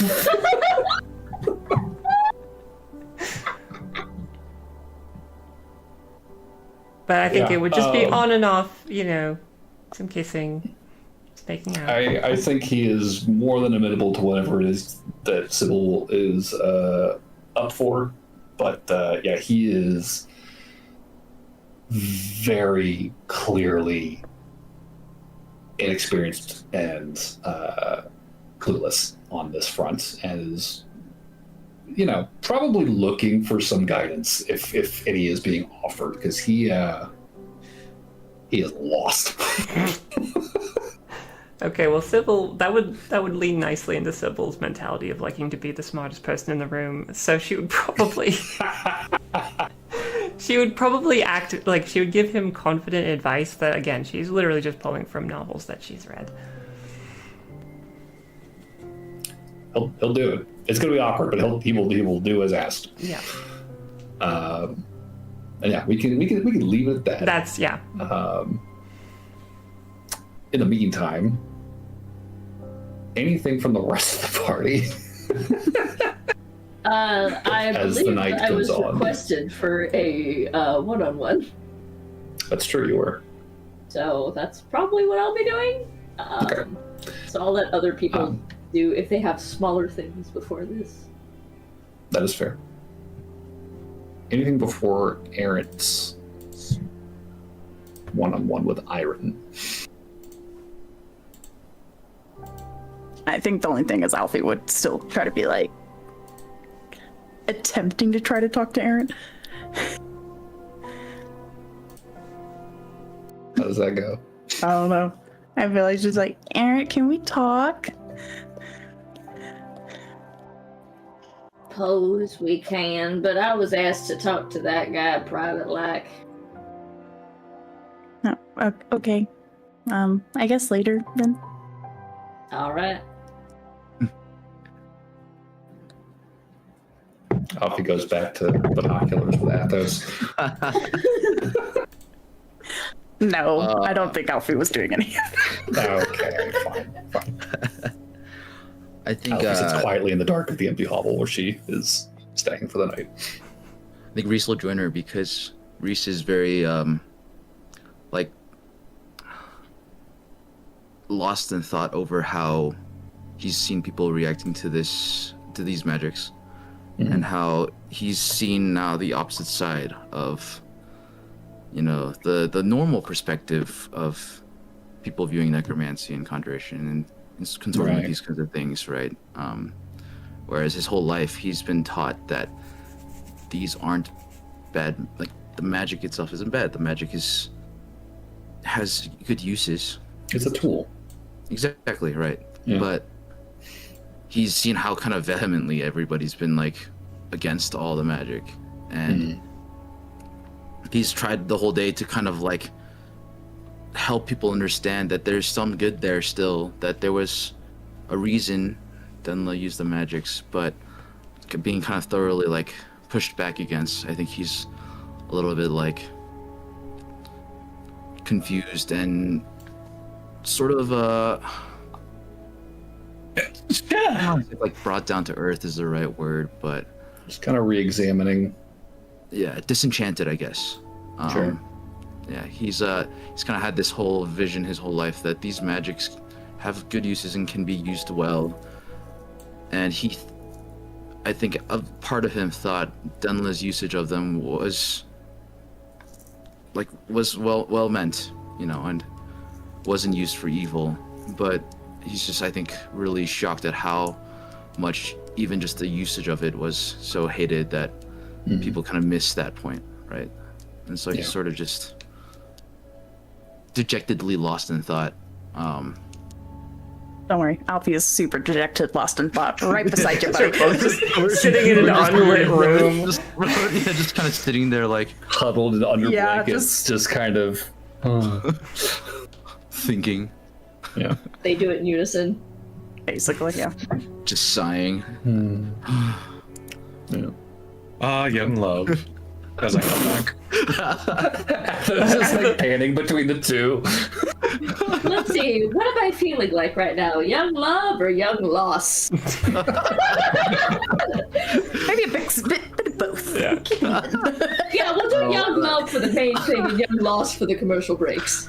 Takes a bite of popcorn. Continues watching. Okay. Lost of Well, innocence Aaron, or reasons for it, but whatever. if you were heading towards Irons after getting your stuff settled. Haven't figured out which one's Aaron's. I'll not know. I guess I just walk around. What?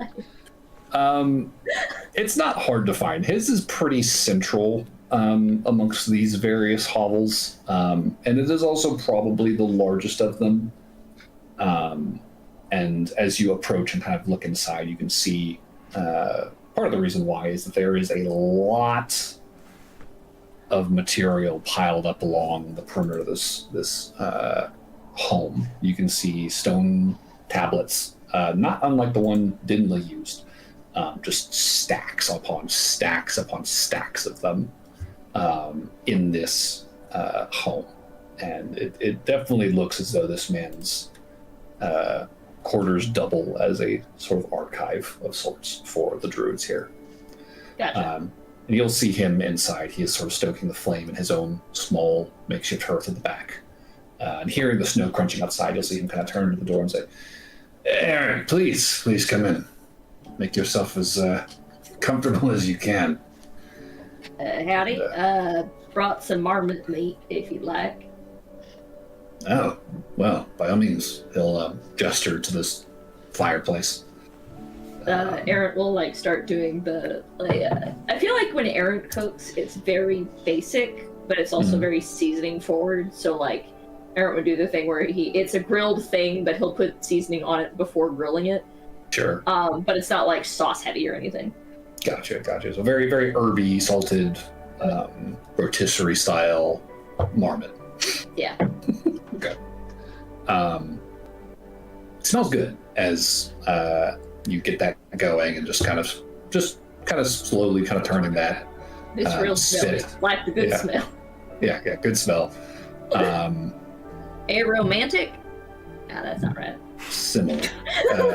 Iron, I think, watches you prepare this quietly. He doesn't comment, doesn't say anything. He just kind of lets you work. And then once you kind of settle back down and are just kind of slowly turning the meat, he will kind of fix you with that kind of scrutinizing look. And he'll say, "You aren't a student of any circle, are you?" I didn't even really know there were circles until your apprentice? Is that how this works? He's a novice. No, novice. Until your novice asked me about the same question. I don't know about any of this stuff. Yeah, forgive me for saying so, but I do find that interesting, to say the least. What you mean? Well, druidic arts are not a thing one happens upon. By and large, it is taught from one generation to the next. You've had no training. That I know of? I mean, I'm guessing you're talking about the berries and the fire and all that stuff, right? Can you shape change? Yeah. Not real good at it though. That is a wonder. I hope you understand. That is truly remarkable. I mean, I don't know how you're most people do it, but when you're running from something and you want to get away from that something really fast and your living is dependent on you getting away from that something, you find ways to get back. He's chuckling halfway through your sentence to himself. You could already tell he's very amused by that answer. And he says, "That sounds very much like the way I learned growing up." Yeah, it weren't fun. No, it's not. But it is certainly effective. That it is. What would you turn into first? A deer. Same. Seems to be a very common first choice. I've seen over the years. It's got the long legs, it moves real fast. Sometimes if you're lucky, it's the right season and you get a whole rack of antlers. Those are real good for charging things with. I've a few other shapes I favor for that purpose, but I can certainly see the use. Absolutely. I never did quite get that one right, though. Apparently, the deer I turn into ain't. Well, I mean, obviously, I can't see my own horns or antlers because not in my own head. But yeah, apparently, my antlers ain't right. But How's that? They'll figure out one. Well, do you mind if I? Please. So Aaron will turn into a jackalope. So the antlers are wrong because they're basically just the one long horn instead of the four. Like a gazelle. Yeah. Gotcha. I see. It's not. Yeah. So say that the I mean I can't tell because I can't rightly see, but like whenever I imagine it, yeah, it's like I'll knock my head to the side and it don't hit early like I thought it was supposed to. You know, it's funny actually. We've seen this with a few of our other members. Dinla, actually, funnily enough, she struggled a lot with stags. Bison, very easy, but antlers. Antlers pretty difficult. Eric will have left the thing on for one side too long, so he turns back to a person so he can turn. Gets the back card.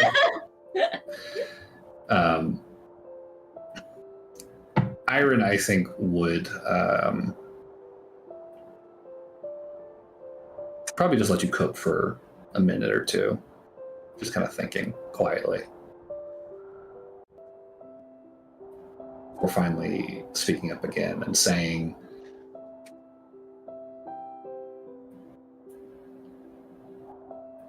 do you feel, it's a difficult question to ask someone who's uninitiated. Do you feel Initiated? Proper member of a circle? Someone who hasn't been taught. All right. Yeah. Well, joiny. Gotcha. All right. Initiated. Right. Like, all right.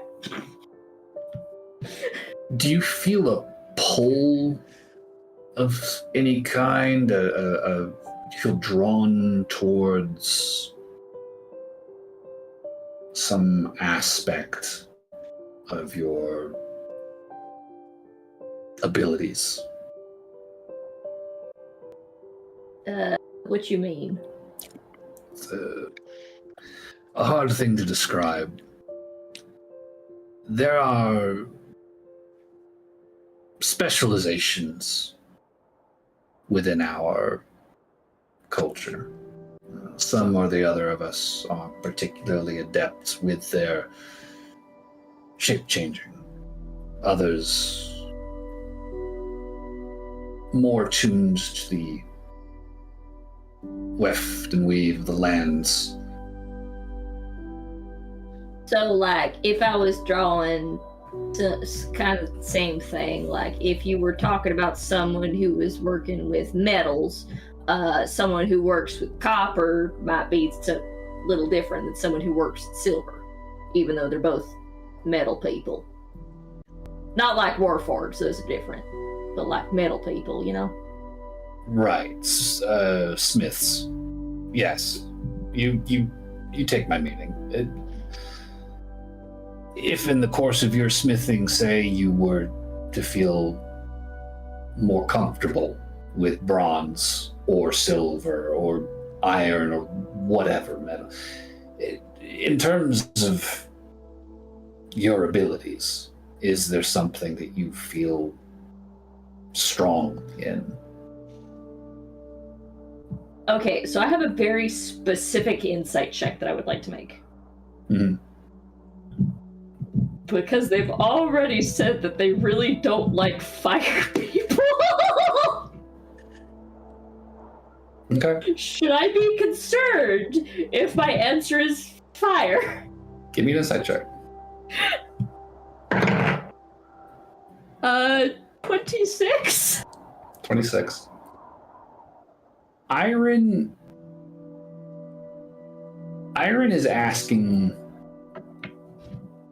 in a very roundabout way, it sounds to you. It doesn't feel pointed or aggressive, and while he's studying you and your reaction, you feel scrutinized, right? You can tell, like, he is very intrigued by you and deeply curious about your answer. You don't sense aggression. You don't sense hostility, and you don't sense suspicion. If anything, you feel concern in his words.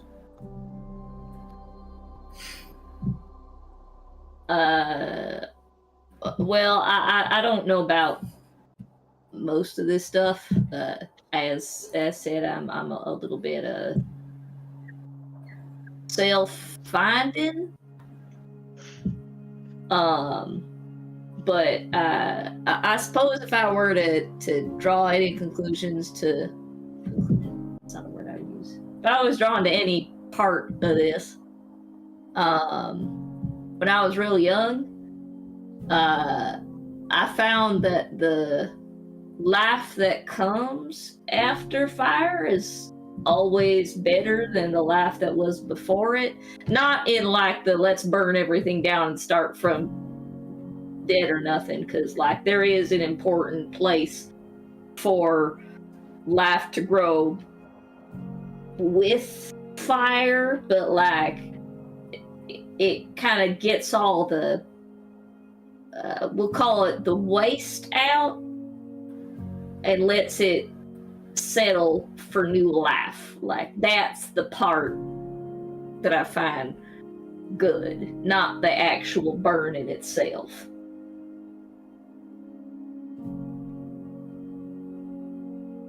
He nods. It does seem that he is parsing your answer slowly.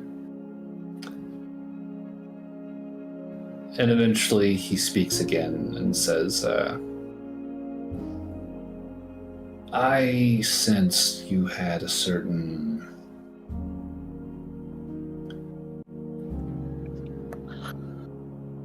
gift. I should say I am beginning to sense this gift. You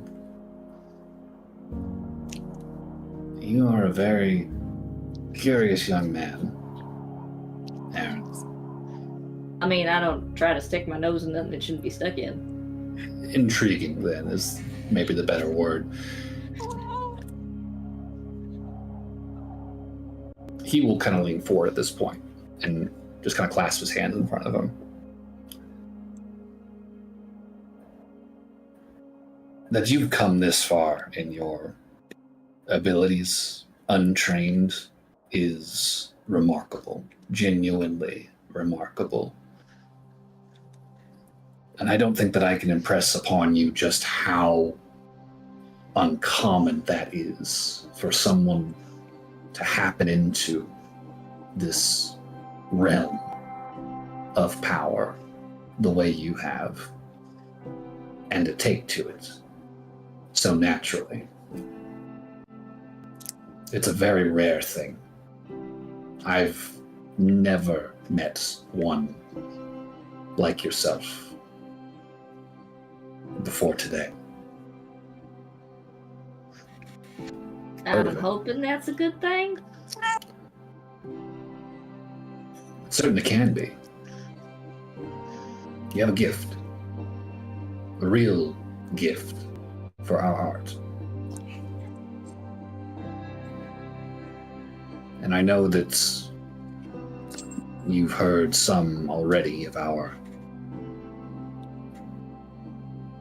concerns within the circle. I mean, you've heard why we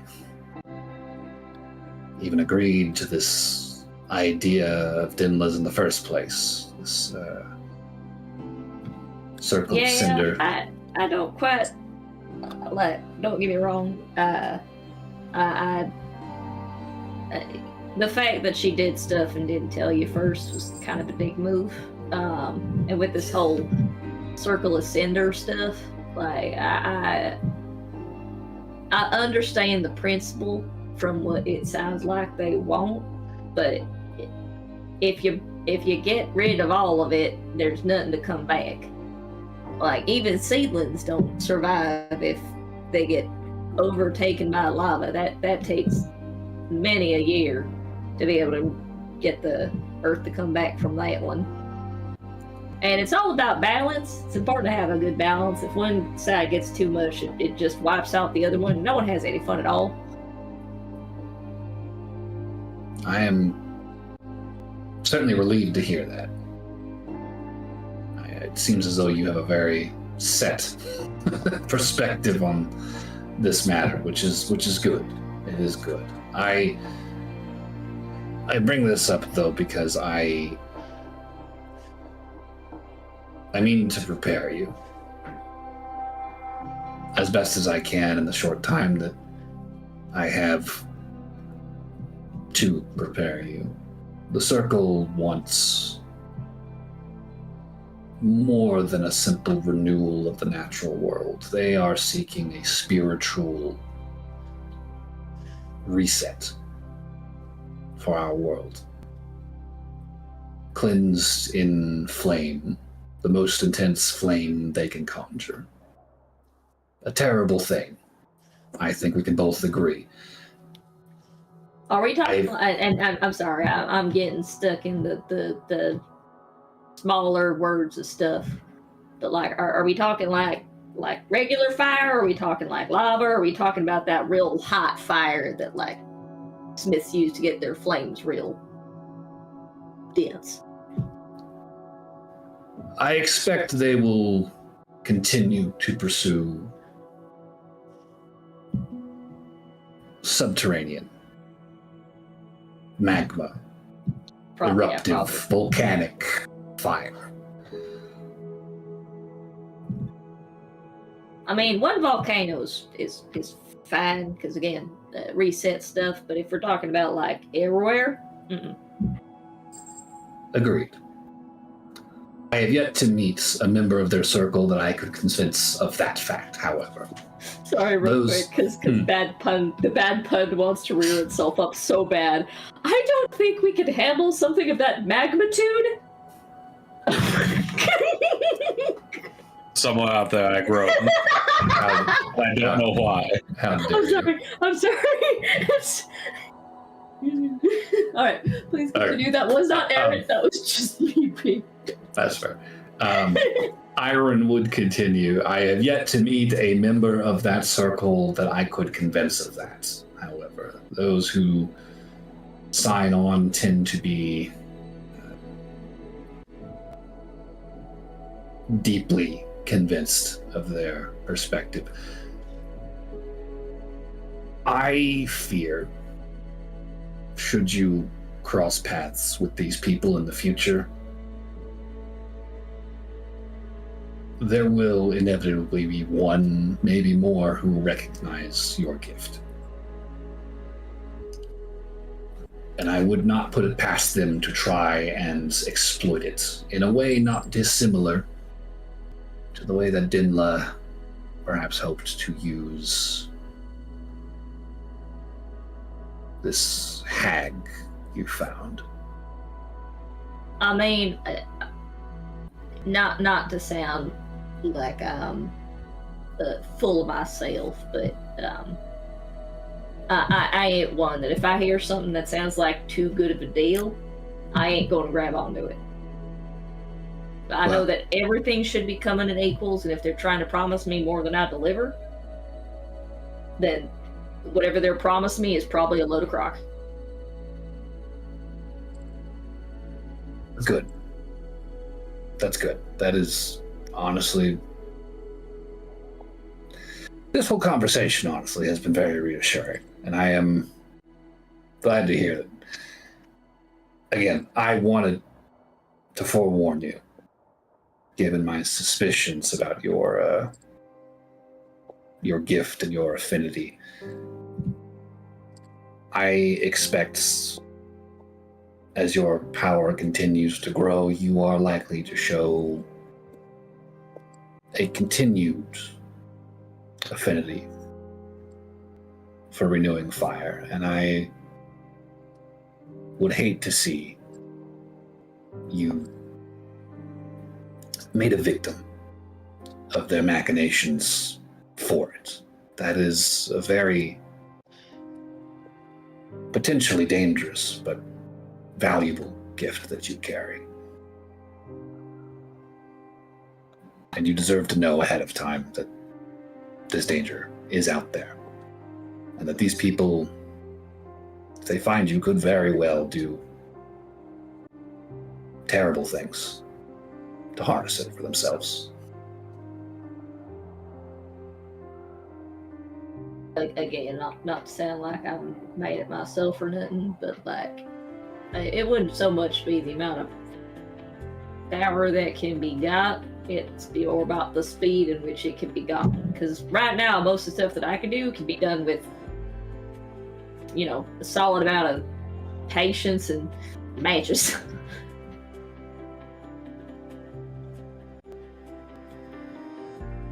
Something you learn as you advance within our practice, this affinity, this connection that we have to the elements.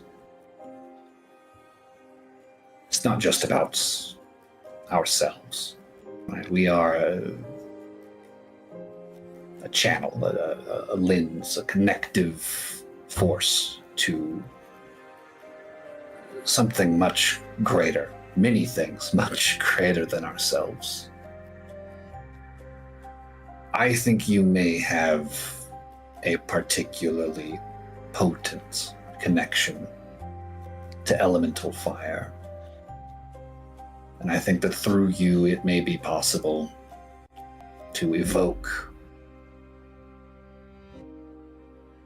enormous power from that force. You may not be able to do it yourself now, but in time, it's possible you could learn to harness it on your own. But there's no doubt in my mind that there are others of comparable skill to my own, of greater skill than my own, who could bend your connection to very dark purpose. Just keep an eye out and be careful. Well, I'll do my best. Are you a light meat or dark meat person? I'm partial to light myself. Market breast. He will happily partake of the marmot breast. Compliment your cooking. That's good. I don't know that he has much more to say on that matter. I think. Dialogue. Yeah. Well, I think, is feeling comfortable that you have taken his warning seriously. He's not going to belabor the point. I think he might test the waters a little bit, just kind of asking some personal questions. When did you start to develop these powers? How long have you been practicing? Just kind of testing the water, seeing how willing you are to kind of talk about yourself, if at all. Well, I ain't been practicing. It just kind of happens. But first time it popped up was, I don't know, like 6 Earth years ago. 8. I'm gonna go with 8 Earth years ago, and I'm saying Earth years because Cat can't calculate how many in Vaergose years that is. 4 or 5. So weren't too old. Probably coming out of my teen years.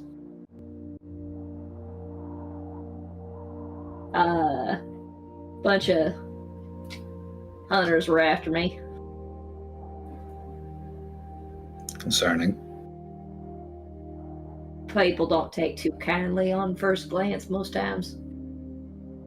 And for some reason, whenever I'm by myself and they're in a group of like 4 or 5, I'm the threat. It's great. I know the type. As I said, gotta get somewhere else real fast. Very good teacher. Unfortunate when it rears itself in real life outside of controlled environment like that, but you will learn quickly when that sort of need arises, certainly. So for you, Aaron will be perfectly willing to open up about anything that happened after Druid stuff starts, but before that, not so much. That's fair. I feel like Iron would probably catch that cue. He's a pretty insightful guy. You know, he's kind of chief druid around here. He knows some stuff. He can read people. He wouldn't push, any more than that. The first question that kind of reveals that inclination on Aaron's side, and he would definitely keep it to druid stuff. He would keep the conversation about druid stuff. Wouldn't pry into like, where do you live, like, any personal information outside of that's also relevant because practice. of the fire thing. Yep. But he doesn't know that. So No, I know. He doesn't push. But he would mostly just be asking about, like, when you wild chick, how does it feel? Like when you're like, what kind of plants do you grow or have you grown? What's the most impressive feat of druid magic you do? Like, just really trying to get to know like your level of comfort with the power and like where you've gone and where you're thinking of going, if you're even thinking of growing it even more. Like are you looking to get more powerful? Just kind of gauging your place.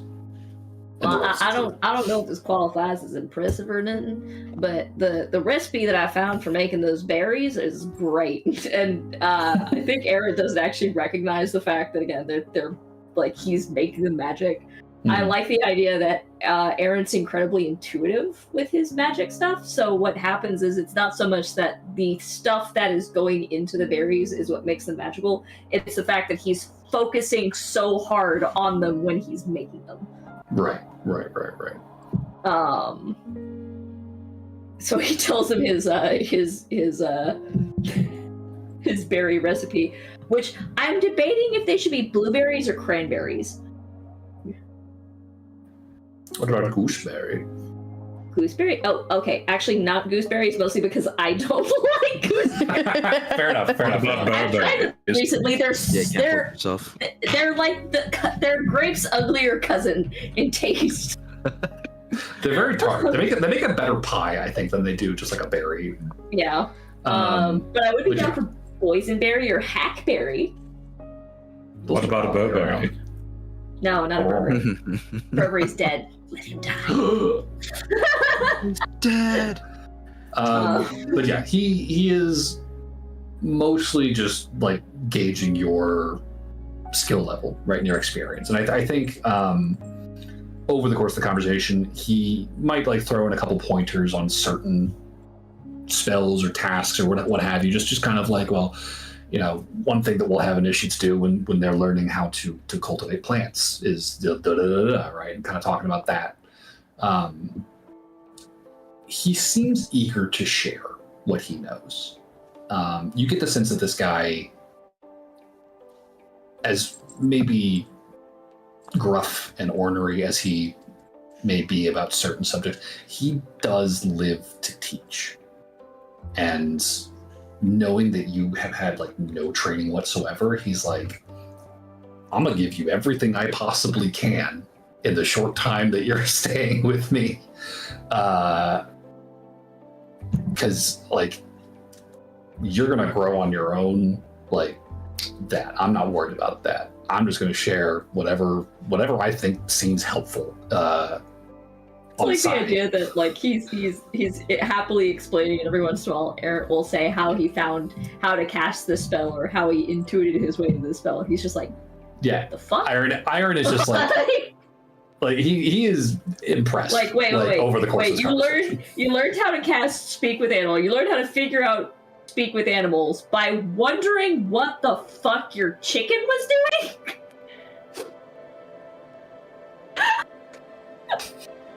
It's like the amount of focus that must have been involved in that moment. But yeah, he will probably keep you up until like midnight, honestly, if Aaron is willing to stay up that late. That's fine.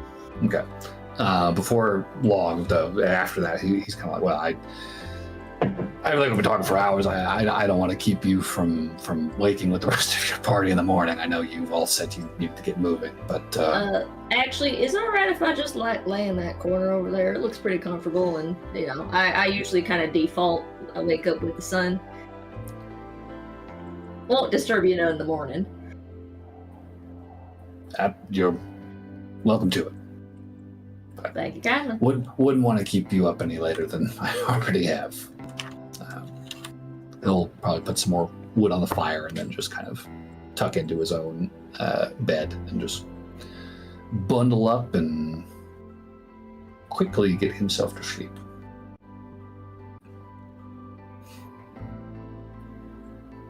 Aaron will stay the night at his house. All I right. didn't even need to make an igloo. I mean, you had shelters as well that you could stay Oh, at. wait. But because Aaron's a man of his word, depending on if Alfie is still awake, because I don't know, because he did keep Aaron up pretty late in this conversation. If Alfie is still awake, Aaron will find her. If Alfie is nowhere to be seen, so assuming inside of a building and asleep, Aaron will go to bed. Alfie, you and Reese were staying up in the one little unoccupied home that they had shown you to. How would you two be doing over the course of the night while Sybil's making out? And Aaron is getting a crash course in druidism. You're just like, what the fuck? Alfie, are you? What? No, both of us are just sobbing in each other's arms. Aaron pops up. So cruel. What is wrong with everybody? It's just magic. What is this? No, I actually think Reese would have probably gotten to a point of like, I can't think anymore. I need to do something to get my brain just not thinking, and we'll have gone outside to find a clearing or something to just train in forms of fighting that Lynn taught him. You know, just like do something physical that he can get his mind off of whatever he's thinking about, and just Sure.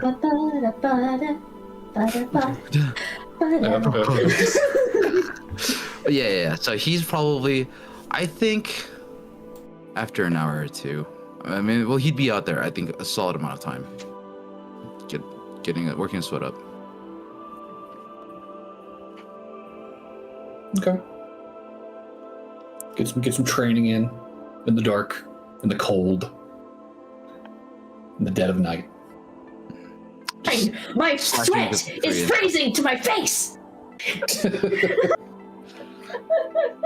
It's like you know it's time to stop when you've like slowed down enough that you're no longer like heating up enough to be like glad for the sweat. It's starting to be like, okay, I'm getting fucking cold. I'm damp. Yeah. That sucks. Fuck this. I'm going back inside. Yeah, that makes sense. And yeah, I mean, eventually head back into I guess the place where Alfie's staying. And Alfie, are you staying up or what you doing? Let's see. I'm gonna roll and see if she stayed awake or not. I think if Aaron went and looked for her, she'd be like next to the door and she would have passed out. Kind of like sitting against the door frame. Is there like she had been waiting. Yeah. is there a bed for Alfie in there? I mean, there would be, like, you guys have your sleeping bags, and there's also, like, the little shelf bed where, the resident would be sleeping. Aaron will move Alfie to further inside the building and make sure she has a blanket before going back. Okay. Get it tucked in.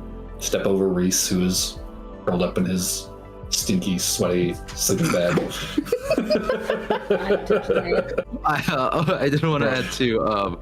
I think before he would go out and train, Reese would have written in his journal a little bit and kind of like jotted down kind of notes of like what he's feeling. Aaron and like steals the how journal. he was- My personal thoughts. Okay. Yeah. Oh God! Don't read the passages about Noel. So then Bring it about Athos, Sybil. We're doing Noel. Random Noel. Yeah. That's not a character in this game. anything from you this evening other than watching through your little Watching me opera on log. binoculars? You cretin. Oh, What are you actually doing tonight, if anything? Probably just studying up on my books that I do have. Okay. Other than that, in the Lion's Den, I'm not going to read the thing that I got. If that's You what do you're have getting that scroll that you found. That's exactly what I'm getting at. I'm not Okay. touching That's that exactly while what I'm in he's the not Lion's going to Den. read in front of all of these people. Yes. Not going to do Not- that in the Lion's Den. Not gonna read that. Got it. Okay, that's fair. Yeah. No, I mean, I wouldn't put these at Lions' dens. Lions are a bit too high of a CR. Maybe the Gazelle's den. Either way, not touching that. I do have a random question. If Alfie was playing 20 questions with the rope, what information would she have found out? What are you asking it? I guess. I think fine in D&D. she is probably trying to think of all the animals she can. Because I think she said it. I guess she'd ask if it's like a humanoid, like person. Wait. Can y'all actually play 20 questions? Because I would love to see how this plays out. Sure. That would be amazing. The rope will nod or shake its end. I would make a request. Could we switch to break? You guys can I do play have to 20 pee, questions. that would be nice. Okay. All right. I need to use the bathroom. So Yeah, if we're gonna I take a think- break here, then let's do that and be back in 5. Okay, quick break.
All right, I've turned the stream back on.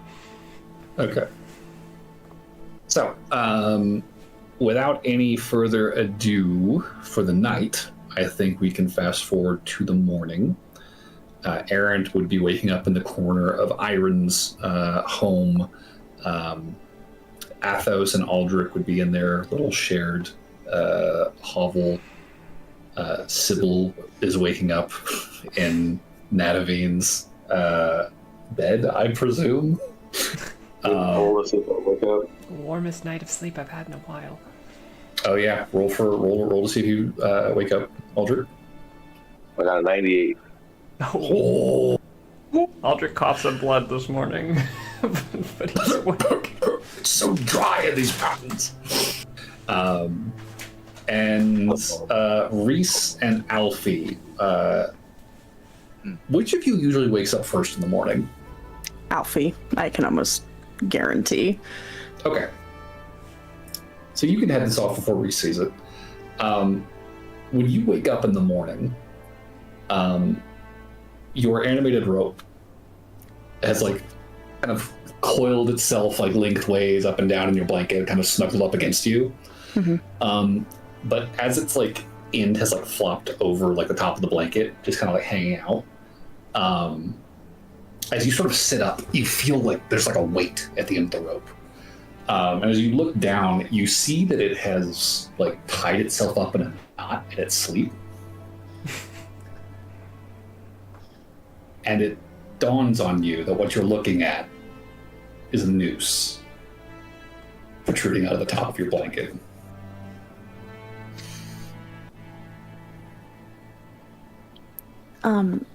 Mr. Ropey, are you trying to kill me? Almost like a tired dog, it like kind of almost like shakes itself a little bit as it kind of like turns to look at you. And it seems like it feels the weight because all of a sudden it starts like just like shaking its head and completely unfurls the knot. And then the tip just kind of rises up to meet your eye line. And you can feel under the blanket the other end of the rope beginning to wag. Like a tail. So it's the noose. Okay. Alfie's like, good rope thingy, pat. Please don't hang me. It's gonna nuzzle the side of your face and then kind of curl back around your neck again and give you another hug. Alfie looks really tense with this rope this morning. I feel like she's like, she'll eventually, when Sybil wakes up, she'll be like, hey Sybil, can you like identify this for me, please?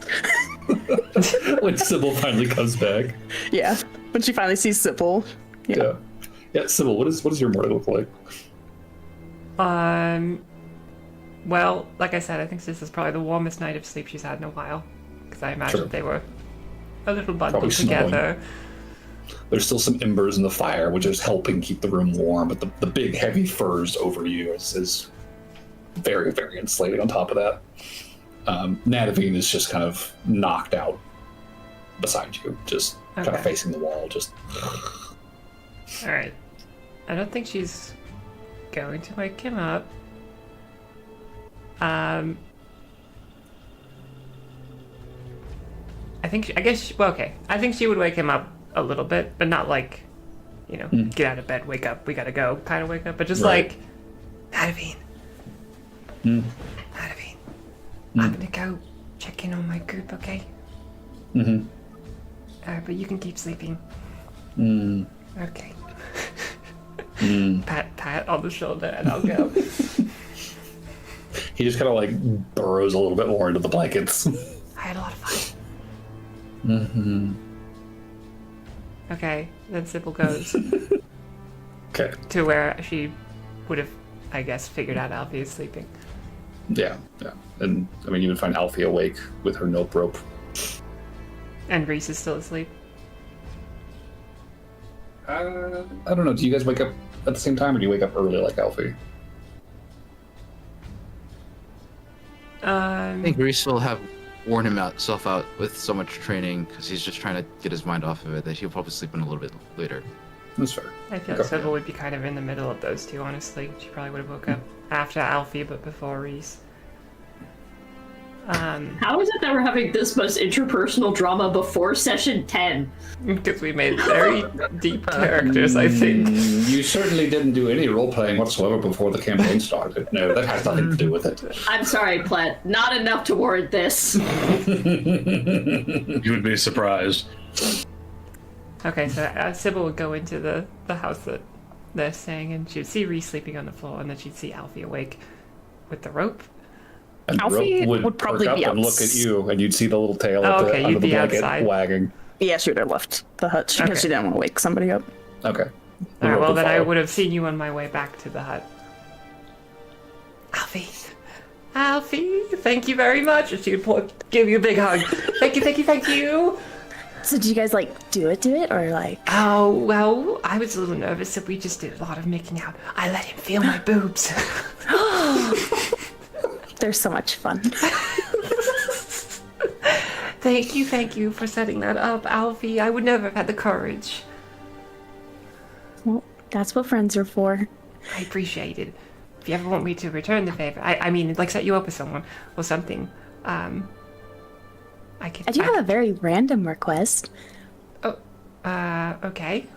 What can I help You with? you know how to like identify magic objects, right? Okay, so I do, but you need an expensive pearl as one of the casting components for that spell, and I do not have one, unfortunately. Okay. So I can't No at the reason. moment. I mean, I will. I have things I want to identify. I want to identify this cuff too, but I don't have the things. Maybe the druids have some. That would be weird. We'll just see. Okay. No reason.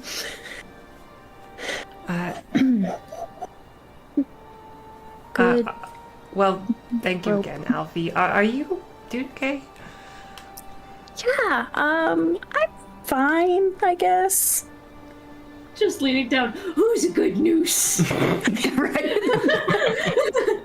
So she'd be like, Aaron doesn't want to talk to me, so that's great. Wait, what happened? I don't know. He got really mad at me. Well, when? Yesterday. Oh, I guess I've been so distracted I didn't even notice. Boy, Do you touch know- my boobs. I've been very distracted. Would you want me to ask him something or something for you? No, it's fine. It's fine. Oh, okay, well. I'm sure he'll work through whatever it is. As far as I know, you haven't done anything that would warrant any anger. I've been very impressed with how well we've handled all this, honestly. Yeah, I don't really know, but maybe he'll talk to me today. Hopefully. Well, I hope so. If you need any assistance, any backup to get a conversation going with him, I can do my best. I appreciate that. Okay. Alfie would go to the big fire pit and get out her big pot and start cooking. Okay. I guess that we'll Just just sort do it of in the check morning. in on the rest of the party over the morning, maybe wake people up. Okay. Yeah. Start waking up Reese and Aldrich and Athos. Might take a little bit to track down Aaron, but might get Not me eventually. thinking. It is true. He is usually up when the sun goes up. That's true. I guess he would be up. Yeah, I wouldn't find Aaron. Aaron would find you. Dun dun dun. He's right behind me, isn't he? Yes. Jeez. Well, good morning, Sybil. Did you have a good night? Athos, hi! Yes, slept very well. A robust night of sleep. Why do you ask in that way and make that noise? Oh, a certain birdie told me. Told you. Birdie. What? Also, where are we when we're having this conversation? This might be wherever he and Aldrich were sleeping.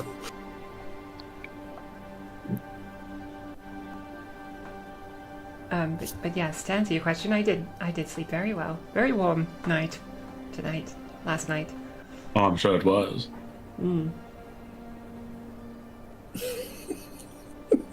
I feel like you. All right. Well, are we done here? Young love. I haven't jumped the gun. Young lust. Yeah. Yes. Thank you, voice in my head. Young lust. Sometimes it starts out to that. It's still entertaining either way. What? Oh, I'm glad okay. you had What a do good you night. mean by That's- entertaining exactly, Athos? That's the first fanfic that Sybil publishes as Young Lust. Young lust. So, a very generic name, but you know. Oh, it's when you're with someone for the first time. It's always entertaining. Right. Looking back how on it. did you find out about this? Like I said, a certain little birdie told me. Which bird?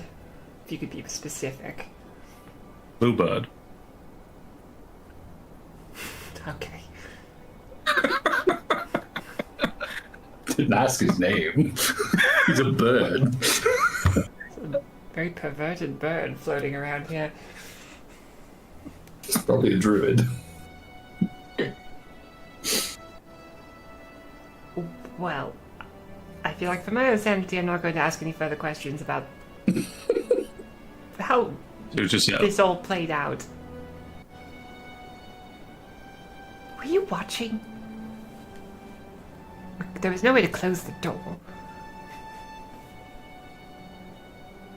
Man doesn't ask and a woman never tells. Right. A woman is asking whether you were watching her. Do men tell? No, Insight check. we're quite tight-lipped about it. Insight check. One moment. There's no way I'm gonna beat you at a deception. No, actually.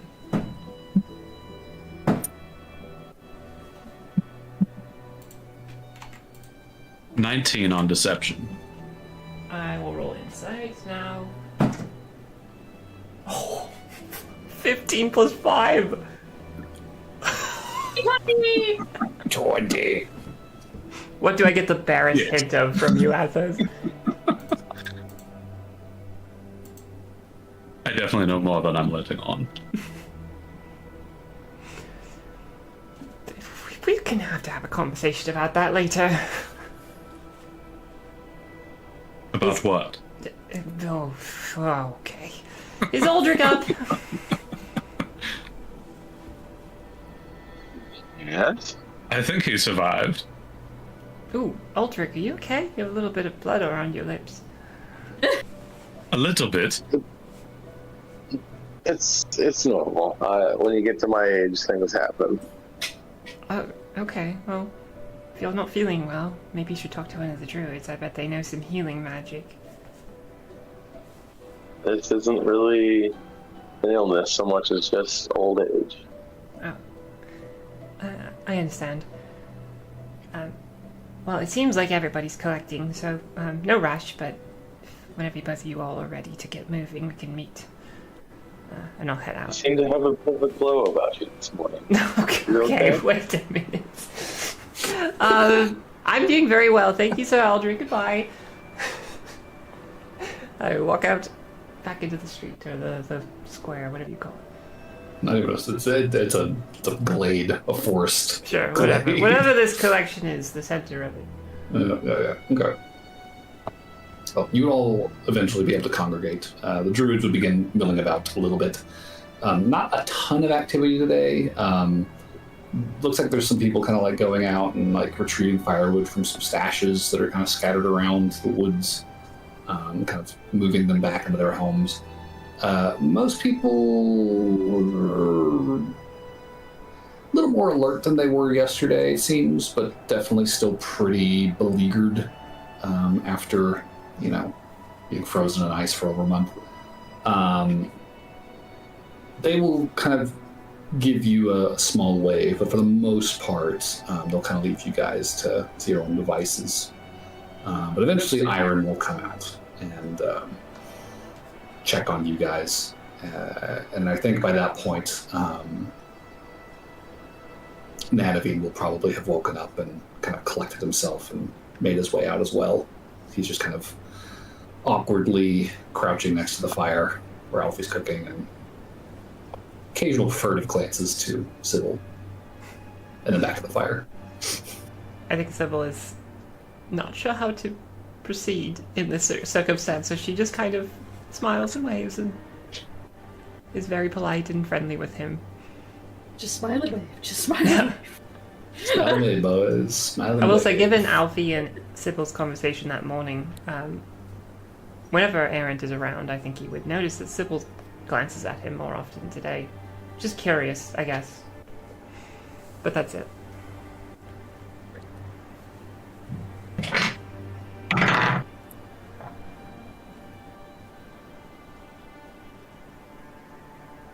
Don't mind me, nah. Okay. I will let you decide. So he got a 15 on being perfectly fine. I guess I'd roll insight against that. Okay, natural 20. What the fuck? No, Sybil's on something today, apparently. Jesus. It's that warm glow we were talking about. Maybe Should be a battle tactic before a boss fight. Everyone just needs to make out and they'll fucking roll like crazy afterwards. I mean, that's where That sounds like a good plan for me. Sticking with the dragon trope, right? I was like, I'm in favor of the everybody makes out plan. Very much so. Maybe it's because of a conversation that Aaron had last night. Maybe it's because he's not feeling too hot. Either way, Aaron seems slightly more stiff than he usually does, which is not... He's usually a little stiff around strangers, but today he seems to be a little bit on, like, distance from everyone. Okay.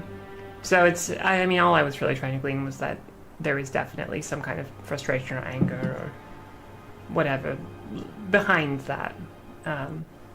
His smiles are a little more forced today. Because Sybil hadn't noticed, so she is aware now that Alfie was correct. I mean, damn, with an at 20, yeah.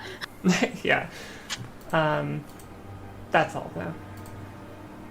And that's all, folks. Alfie would also be looking at you too, Eric. So Go ahead and roll against a 15.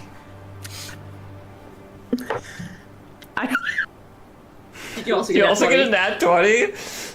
No fucking way. Aaron's very readable today, I think. look at it. Oh, you can't see it. I can't really It's a 20, see it. I swear to God. I can barely see it. That's wild. hilarious. So I also rolled a nat 20. Okay, yeah, same thing. Aaron seems a little stiffer today. That being said, you probably also noticed that you didn't wake up next to the door. There's that. That's fair. You were tucked into a bed with a noose. So he's gonna kill me. I guess you could say the two of you were hanging out. Yeah. Oh, for heaven's sake. I think probably the big thing is that Alfie looks like she wants to talk to you, Aaron, but she probably for the first time doesn't seem very comfortable trying to talk. When around other people, Errant will not try to engage.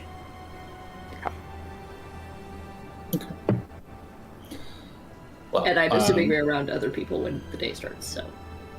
I mean, it's the party and Nadavine and Iron.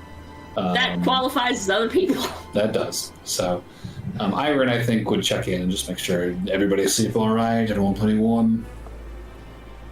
Yes. Yeah, thanks for letting me that corner of your Right. place. Sorry, I left real late last night. I had to check on something. Of course, of course. Well,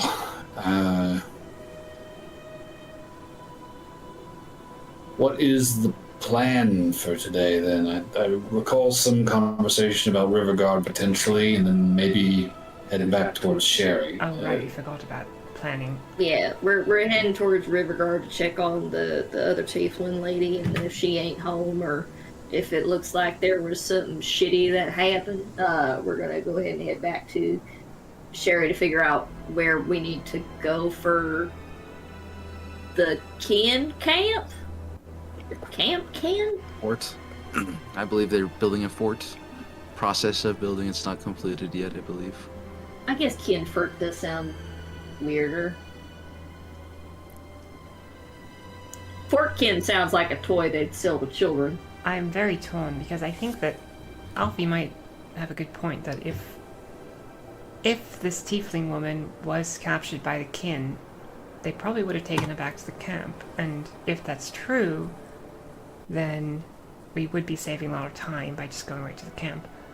However, if what Natavian said is true and he hasn't seen any groups heading east, then it's very unlikely that they did take her back to the camp. Natavian will shrug and say, I mean, I it's not like I was watching the road 24/7, and they could easily have gone around the woods. They could have gone, north and then doubled back on the eastern road. But I just know that I haven't seen them since the first time I saw them. Right. So, for whatever that's worth. They And also also- related, since Aaron is kind of aware of stuff. Are landslides common in this area? Is this road mountainous? This forest is not particularly mountainous, no. This is sort of a I hesitate to say plain. It is a very, very barely hilly, kind of forested Okay. flatland area I'm just checking for any surrounded by like mountains. yeah. I'm just checking for any like thing that might have been a non-person related issue of why someone might not come up. Sure. Because I highly doubt forest fires are very common right now. Well, Middle of it's a lot snow. it's a lot of dry timber, though. There's no. I guess maybe. No, I mean it would theoretically be dry if it was snow, but if fire got involved, it would become wet timber real fast. Sure.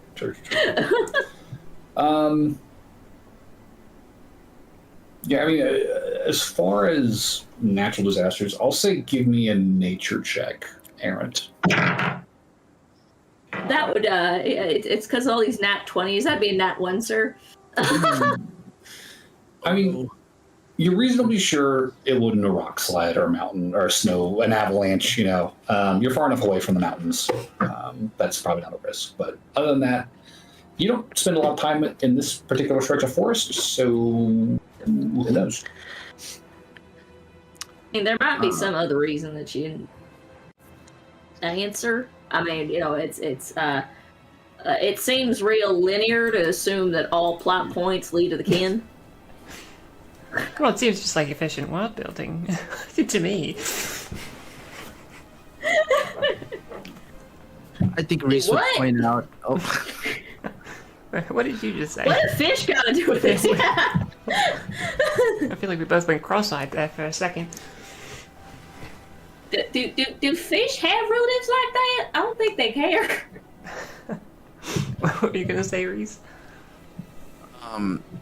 he'd point out that Sarah asked us to specifically check on her and if she was there to give her supplies, because she was not in town recently to, receive supplies. And say the off chance that she was not kidnapped by the kin, will have essentially not done what Sarah asked us to do, right? I think it's better to make an absolute choice, get absolute knowledge for sure if she's there or not, before going off of a hunch that she might not be there and skipping past something we've been asked to do.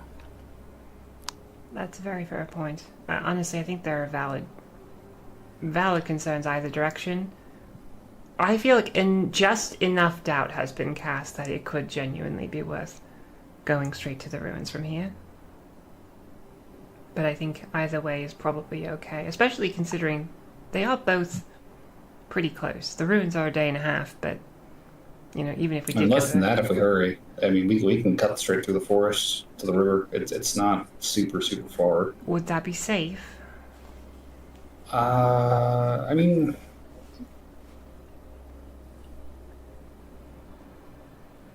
I guess for a group like yours, it might be better to go a little slower.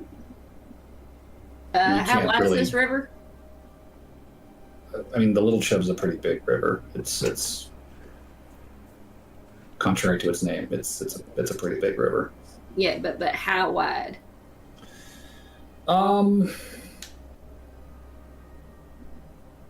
near Haydenvale, it's only maybe like a 50-foot river, but down here, it could be significantly wider. Quarter mile, half a mile. I'm sorry, Depends on how close you are to that's the not lake. a river no more. That's turned into a lake. That's a moving lake. That's big. There's some big rivers out there. Oh, I'm aware, but usually whenever I think of like large rivers, I think 20 feet like max. So the fact that you're saying, oh, well, whenever it's small, it's 50 feet, I'm just like, that's wider than my house. Yeah. This is a big river, for the record. The Little Chub is a large major river in the region.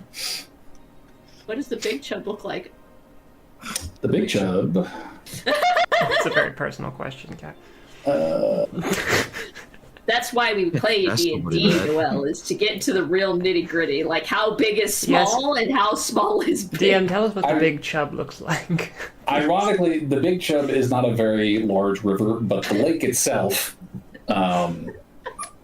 is bigger than any lake along the So Little what you're saying is Chub, that the little so chub is overcompensating. maybe a little bit.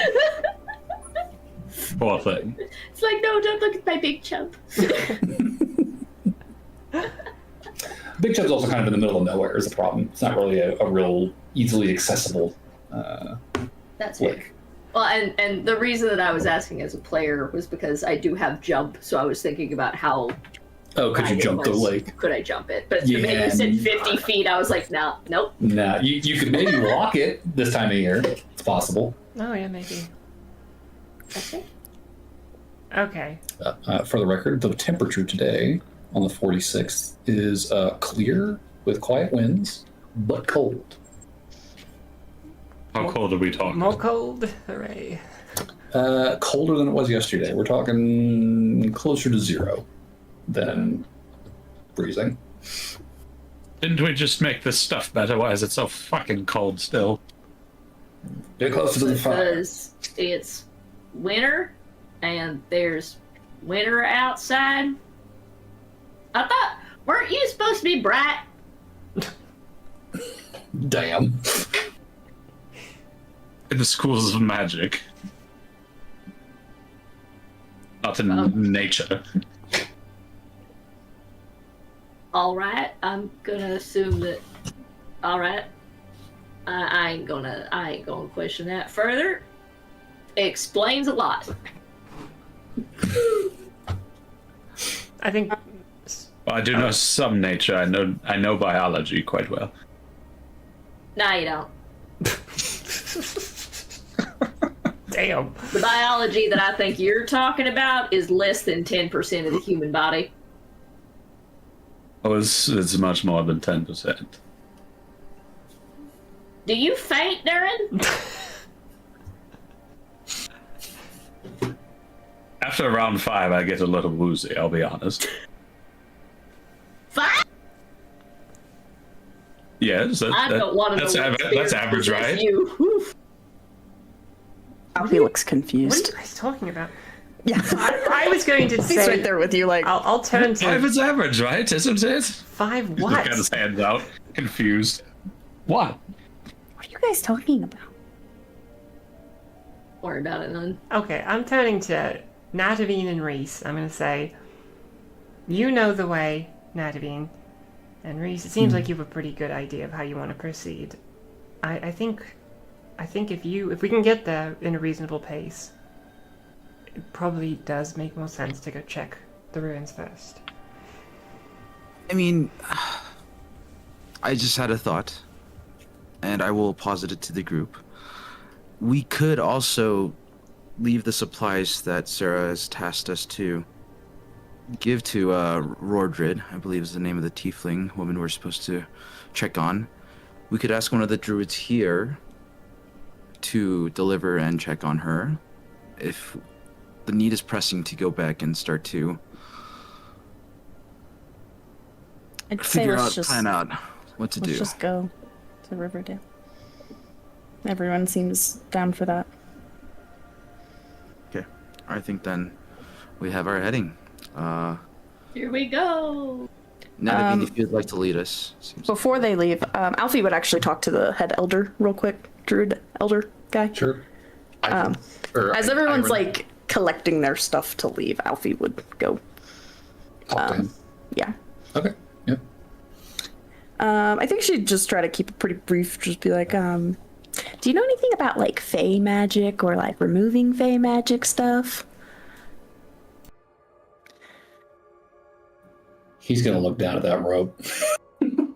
It's not. He's gonna look back to you and be like, "I gave you one way."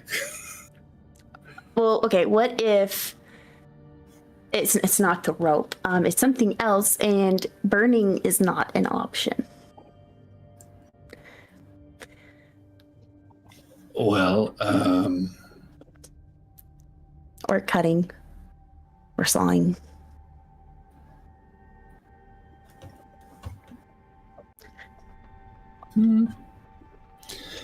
he seems a little confused. I think he picks up the sense that like you are clearly asking about something personal, but he's definitely not 100% like clocking exactly what you're referring to. He would kind of straighten up and kind of cross his arms and say, well, there are certain spells one can rely on generally to... What if it's like really powerful and like a hag couldn't remove it? His eyes would narrow. Would those spells still be useful? It's possible that she was lying in an attempt to get something more out of you. What if I know that the object came from someone really, really powerful? What exactly is it that we're talking about here? I'm not sure I'm really able to answer the question without...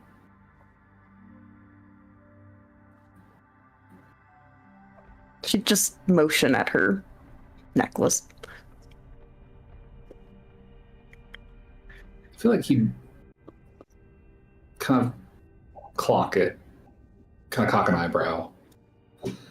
He would just kind of like lean in and just start to gesture and incant. You can feel the air around the two of you warming as he connects with this primal magic. And you can feel his gaze kind of piercing almost as it sweeps over you and this necklace. And you see him kind of blink and raise his eyebrows as he says, that is certainly potent. And you can't remove it. No.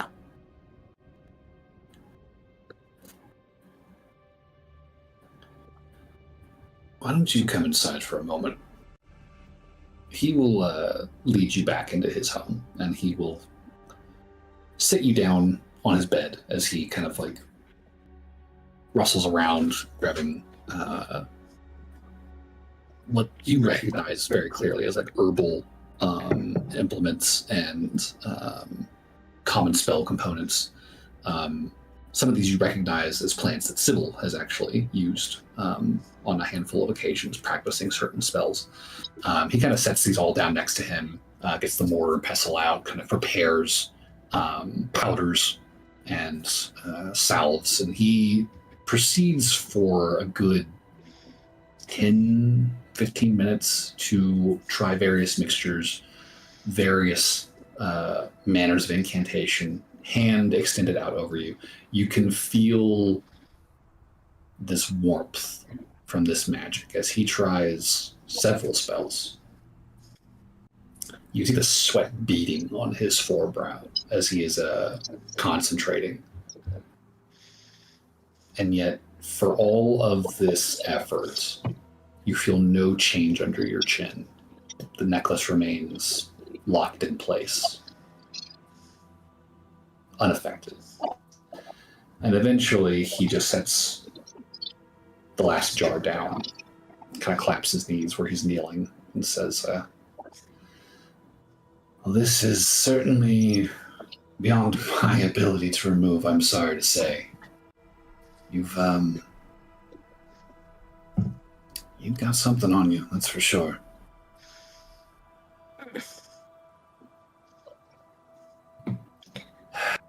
Okay.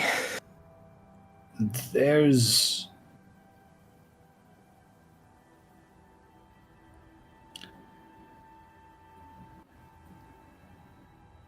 are some people you might seek out. You tell them I sent you. They might be more willing to offer aid. I don't know if they can, but they might be able to. There's other druids in the Meirlands. If you head south into the God Vault, you make contact with the circle of the God Vault. And there is another circle whose name I would prefer not to speak. But they are guarded and old. They dwell in the forests on the north side of the Santa Morte. If you ever make it that far.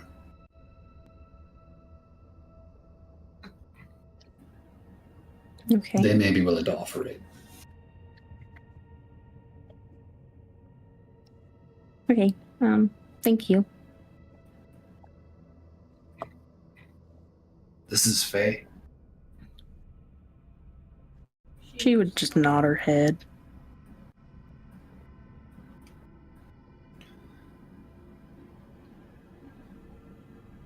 Whatever you're tied up in, I'm sorry that you have been dealt this hand. For what it's worth, though, I don't think this is harmful. It looks very, very protective. Yeah, that's what everyone keeps telling me. Well, I don't think there's a rush from any danger, at the very least. If that's any comfort. I feel she's like, we'll see. Sorry I couldn't be of more help. You're fine. Thank you. I should get going. Okay. Well, anything else before the party departs the Druid's Grove? Alfie really wants to talk to Aaron. Would you be willing to talk to him on the road? Or would you want to do that before you left? I guess you could try. Yeah. Okay. Well, How would you approach this? I think she'd be towards the back since Nadavine is leading us, I would assume. And Sybil's up there with him. Yep. I think Next to him or slightly behind him? Probably next to him, just talking to him. I think Alfie would just be towards the back and just be like, hey, Aaron, can we talk? Yeah. I'm sorry. I tried to come see you last night, but the main guy kept me pretty late, and when I got there, you were asleep. Oh, it's okay.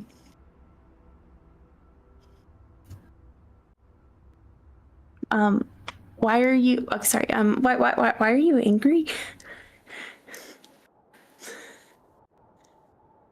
Oh, man. Yes, you are. Don't lie to me. Me? Lie to you? Never. It's not funny. Please stop.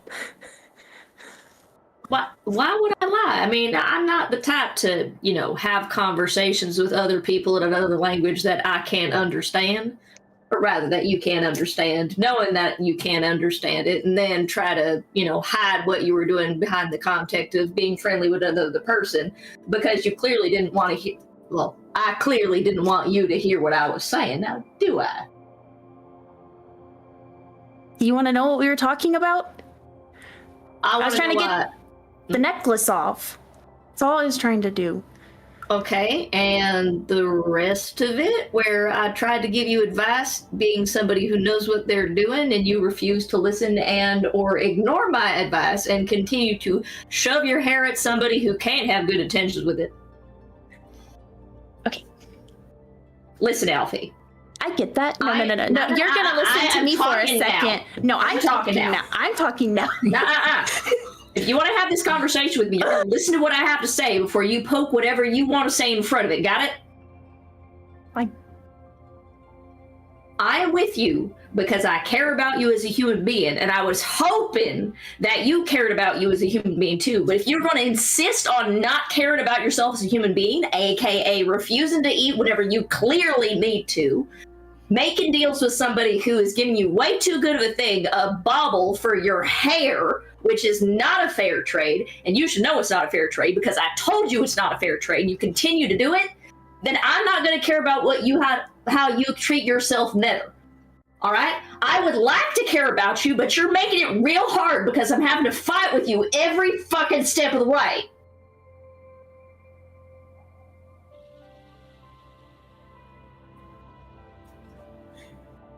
Ooh. Okay. Salad on the food. I'll try to eat. I've just been really nauseous. Okay, I'm struggling to eat. No. Nauseous happens once in a while. It does not happen consistently over the span of several weeks. Okay, I'm talking You right ain't now. pregnant. You're not pregnant, right? No, God, I fucking hope not. Oh my, this is some tea. Alfie would look. Shut up, Alphonse. Alfie would look really panicked at that fucking notion. She's like, no, I shouldn't be. I don't think so. It was only a few days ago, so I wouldn't.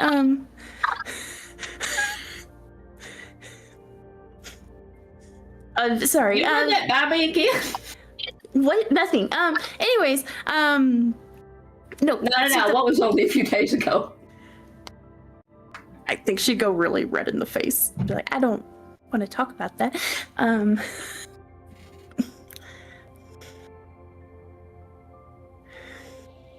It's your turn now. Aaron, I think I probably know more about Faye than you do, in the most politest way possible to say that. Like, I can almost, guarantee that. But with Faye with me right now, it doesn't really matter anymore, truth be told. So, some Fae probably looking for me right now. I mean, all the Fae know who I am in this forest, so it's fine. They all recognize me. But Sybil, if she made that hag mad, and I don't think the hag would maybe mess with me, Yeah, I wouldn't flavor what that CAG looked like whenever she came out of there as mad. And if you know more about fake critters than I do, and you know that messing with them or upsetting them is a bad idea, again, consider it continuing to shove your hair at her, even though you know it's a bad idea already. It doesn't matter. My hair's all over my house, and there's probably people there that have already found it. Yeah, no. I know this. Agreeing to give someone something is very different from them finding it. At the end of the day, I didn't think it really mattered because there's I'm sure eventually they'll be looking for me, and when they do find me, they'll probably have used the hair to get there anyway because they know where I live. So it's all there, and it's just a matter of time. And she just looked kind of defeated.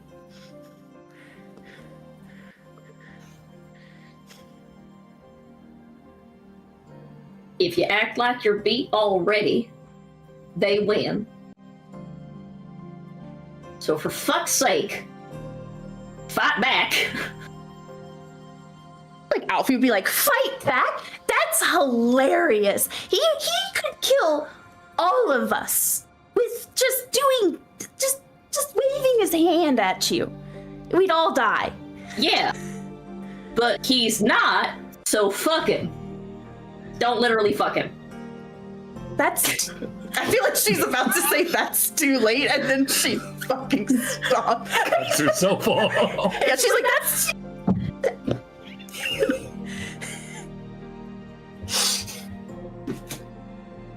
I feel like Aaron's got the insight to pick that up.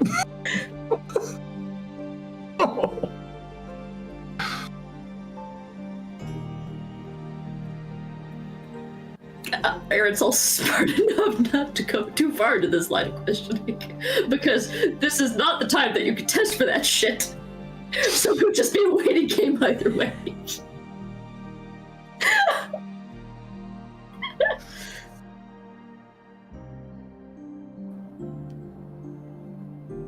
All right, Alf, I'm going to ask you this once. And if you lie to me, I'm going to believe you. Did you have relations with him? And, I'm sorry, 2 questions.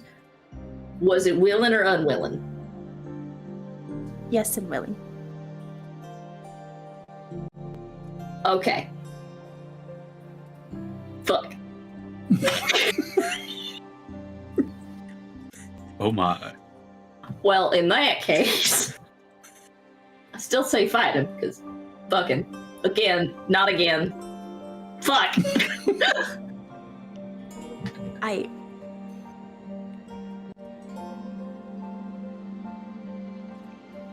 feel like... I don't know. Part of me just wants to, like, let it out. Run away from this conversation! No, she totally wants to run away, but I think she's also just, like, kind of defeated, and she saw what happened with, I can't remember her name, with the druids. Denla. I'm gonna tell you something I learned the hard way, and you can take it with a grain of salt. You cannot take it with a grain of salt. Whatever. Again, if you give up, you're giving them what they want. And if they're not coming after you currently, or if they are coming after you currently, if you have no control of it, you're not always going to have control of it. That's just life as you know it. But you can control what you're doing right here and right now. And you need to act like you matter because you fucking matter. All right?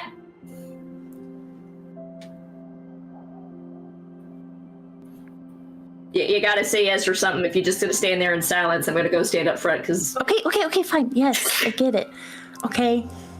Well said, Aaron. Shut up, assholes. Oh, so what? I see how it is. Oh, you're just here for the popcorn. I was, but then I was trying to agree with your statement. It was a good statement. In that case, thank you, Athos. But also, stop being nosy. So I get... Granted, I was yelling, so I, whatever, but... Half the party is like very pointedly staring forward while this loud conversation. I was gonna say, like, there was at the back. there was a plausible deniability at first, but they are literally yelling at each other at the back of the group at this point. Anatomy is probably just like side-eyeing to Sybil and Reese, just like, is this normal? I enjoy tea and popcorn. There's no way I can resist that, especially when we're on a horse right next to you. I guess Aaron was mad at her. Alfie would have actually had slowed down to get So like. we have fall some back. pacing, yeah. So if Yeah. we're talking normally, they wouldn't hear us, but if they're yelling, Yelling, yeah. It's like, Yeah, is that normal? It's like, I feel like she'd just be like, fine, you know what? I'll just tell you. He's an archfey, okay? This is his territory. We're in his land. All the Fae here are his subjects, okay? So the likelihood of actually escaping him is like very minimal. He put this fucking collar on me that I can't get fucking off. So like, I don't even know what kind of kink that is. all right. Are those You're going to try and deal with it in any way that you can at the moment, and if that's nothing, you're going to keep living. Because I want you to look at my face. All right, look at my face. You do realize that this face comes with like infernal or demonic heritage or something, right? Like there's some demon that's like, oh yeah, that's my grandkid. okay? It comes built in. So, like, yeah, sure, there's a non-zero chance that some random demon or Ifrit or some other thing that's got horns and a bad personality is gonna pop up out of nowhere and be like, hey, sup? Yeah, you're coming with me now, kid. Oh, yeah, you know, I'm your great-granddaddy 3 times removed on your mom's side. I'm not gonna have jack shit to say about it, but you know what? I'm gonna keep going, because acting like that it's not gonna happen is better than living in fear of it.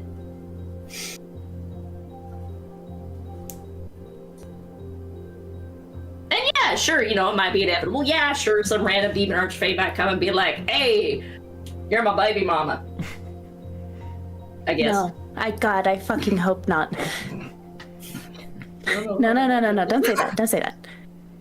Either He way. said he was gonna come back anyway, so... And I am gonna regulate voice, so I'm not yelling anymore. Cat's just excited right now, so don't mind Cat's volume in this, okay? fair enough. Aaron is doing his damnedest to keep a level tone. As long as it's not a nat one. It's not a nat one, we're fine. But continuing to live your life and enjoying your life in that moment is going to be a good memory instead of you constantly worrying about what's going to happen next. If you can't control it, there's not really much point in worrying about it right now. Keep trying to solve the problem. I'm not saying give up and like sit back and be like, some archfey's gonna come along anyway, might as well just let it happen. Ooh, I want an adventure. But keep looking into it, keep doing what you can in this moment, and then don't stress out about it after that, because that's like worrying that a volcano is gonna randomly erupt. Yeah, that might happen. Heck, maybe an avalanche happens. Maybe there's a snowstorm that's gonna happen. You never know. But if you keep freaking out about it and just spending all your time going, oh god, there's gonna be an avalanche or a snowstorm or some sort of volcano, you're gonna get nothing done and life's gonna be no fun. And what's the point if you're not having fun? Except for making a stupid deal with fate. Please don't do that again.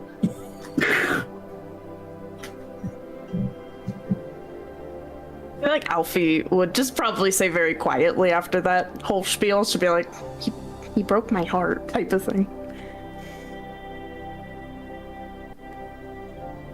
Suck. And I'm sorry. And people suck.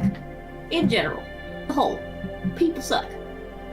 Some people are alright. Case in point. But don't get hung up on this, alright? Move on to tomorrow. Stop getting stuck in yesterday. Yesterday don't do you jack shit. And I'm sorry I yelled at you. And I'm sorry that I called you Alfia. I really hate that. Yeah, well, I don't exactly like being called. Pitter patter. Yeah. But here we are. Well, you turned into a horse. Well, what a coincidence! In about the span of an hour, you turned into an ass. I did not. You're the butt. You're the big butt. How big of a butt are we talking? Yeah, but I own being a butt. That ain't your identity. When was I butt? When was I a butt? See previous talking about things in another language, so folks didn't understand you. Even though everybody except for like 2 of us understood you. Okay, fine. I won't talk in Sylvan anymore. Oh, you can Sylvan. I don't have an issue with that. I have an issue with you talking in Sylvan as somebody who also speaks Common, who is very easily switching between Sylvan and Common and clearly has no problems there. If they only talk Sylvan, that's fine. Talk Sylvan. You need to talk Sylvan. But whenever you talk Sylvan in front of all of your friends, it feels like you're hiding something from us, and we just finished chewing out some chick over the exact same problem. That's why I'm telling you right now. Do you think I wanted to tell you that I got my heart broken by this archfey guy, and now everybody knows I fucked him? Well, they don't. They do. Or at least they shouldn't. They do. Oh, I heard that bit. That's what the Boggle told me. But, regardless, you wouldn't have told me if I weren't mad at you. I was gonna tell everybody. Then you got mad. Would you have been mad at you in my shoes? Yeah. Alright. Apology accepted. He's gonna try to give you a hug. On a moving horse? Yep. Oh god! Grabs you, tries to stop you from falling.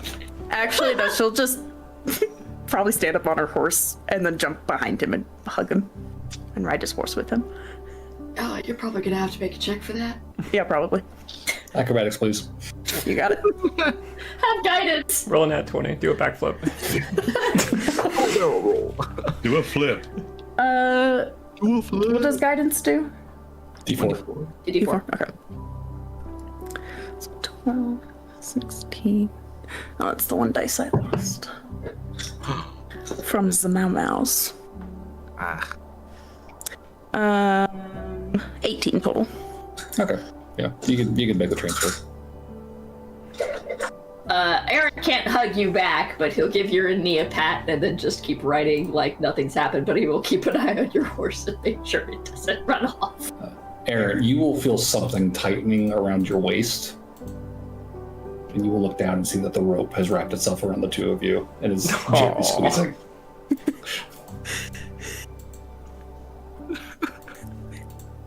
What? Is this you? Oh, no, it just kind of does whatever it wants. It was a noose this morning when I woke up. You can see the backside of the rope just trailing off the back of the horse. I'll toss out there. I was up at the front. I don't know everything that was said, but I did hear yelling. I heard yelling. And I think I would look back and I would see that Alfie and Aaron are back on the same, or they're on the same horse again. So I think Sybil would, at the front of the pack, cast message back toward Alfie and just say, "Hey, everything okay?" Yeah, everything's fine. I should talk to you guys tonight about some stuff, though, so. I think everyone would appreciate that. I'm glad things are better between you two.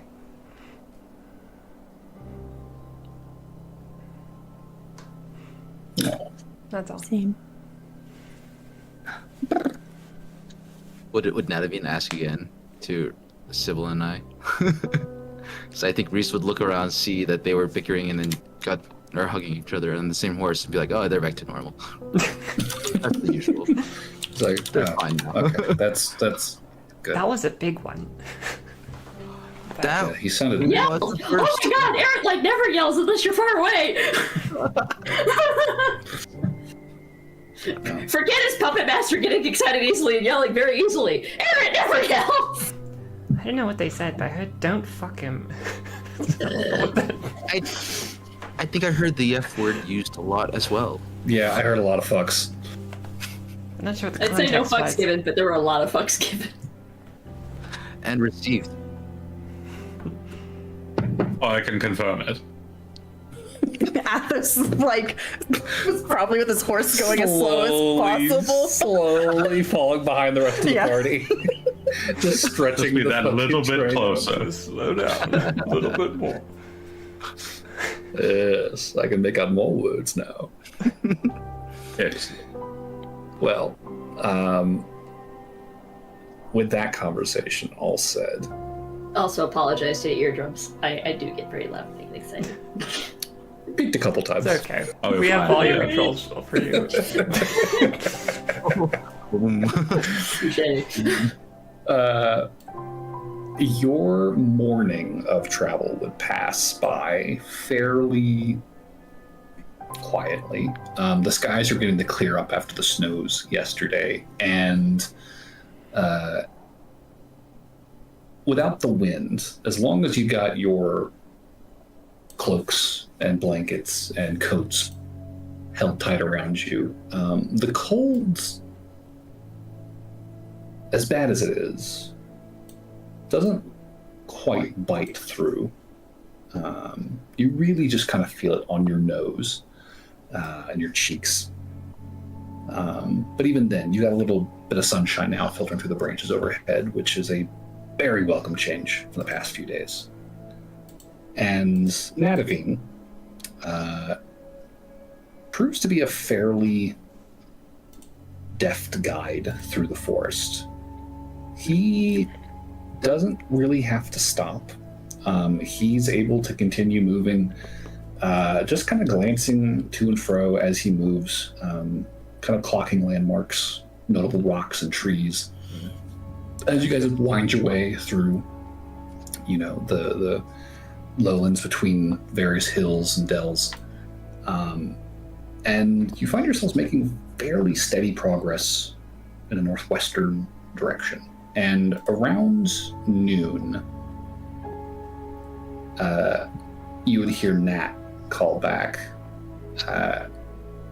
hey, we're getting close to the crash if you guys want to see it. It's kind of through the trees up that way. And up ahead, you would all be able to see a pretty noticeable shift in the terrain. There seems to be like a ridge kind of rising up out of the ground. You can see the color of stone and earth kind of poking through snow where it's just kind of sloughed off and kind of piled at the base of it. It seems like a fairly steep ridge. And just past it, protruding up out of the ground, is a massive shape. Kind of a grayish purple color. You can make out this sort of curving circular mass on one end, and this lengthy protruding extension out the front of it. It's easily 100, maybe 200 feet long in total. There's segmenting to this object, whatever it is. Plates almost seem to be kind of arrayed along its length. And you would swear you could make out, it's almost like a modeling, like a shell, like a seashell almost. As you get closer, you can kind of make out the texture of this material, whatever this thing is made out of.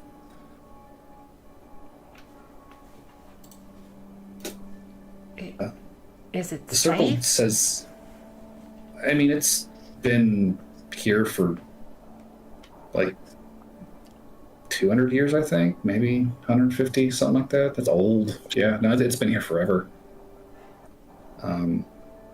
Animals don't really go near it. They don't like it, but I mean, people came by and killed everything on it ages ago. Like it's a ruin. Would be a large This divergence. I can't think of the No, word. it's on the way, so it's right ahead of us. Are you wanting to take a bit of time to look through it, little miss? Well, I've never seen anything like that. I'd be curious to look around. I wouldn't expect to find anything, but just it's fascinating that it's even there. I could be quick. Reese would be interested as well. but- Define quick. I'm gonna make camp. How about quick as in... No. I can be quick, I promise. Just maybe we stop and have lunch there, and I'll just look around. I'll make camp. Oh, you don't She'll have to say do I don't that. know about you, but I would like to investigate it. If we're only gonna be here for an hour, we don't need to make full camp for that. But Only you can prevent forest fires. Thank you, Smokey. You're welcome, little miss. yeah, Also, this- just- Only you, as in you? Is it because my skin color? No, God, no.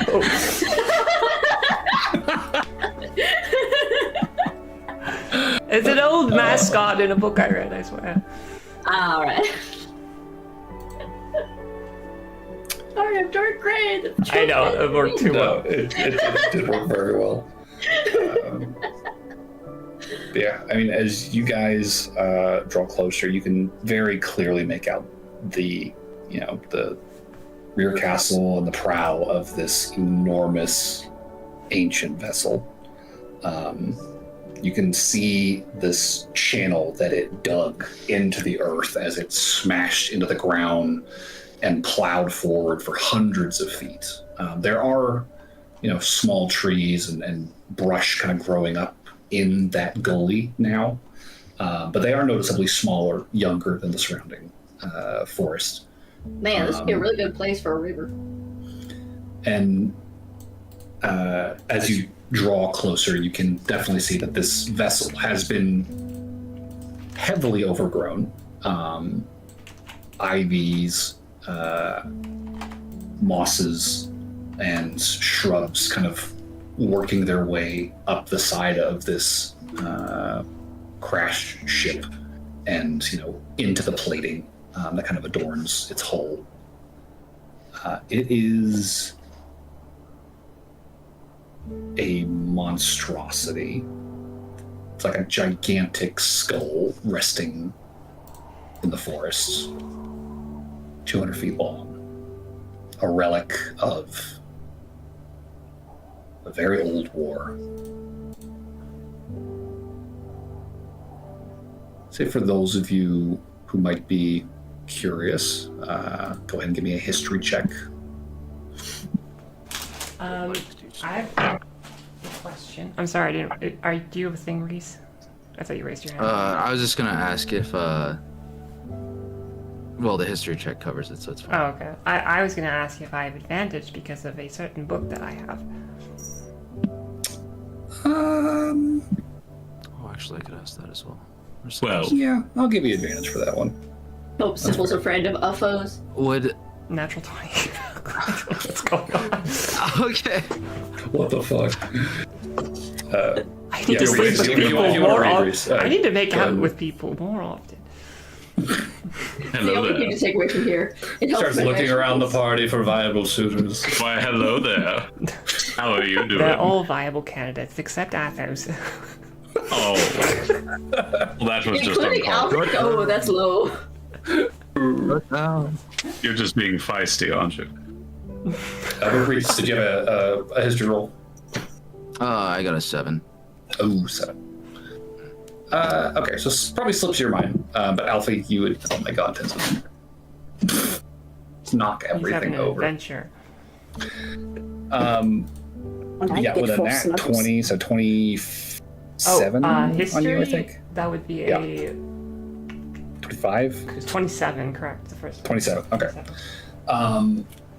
with a 27. You know exactly what you're looking at. More than that, you know the name of this specific vessel. Okay. Well over 100 years ago, probably about 150, during the 5th incursion.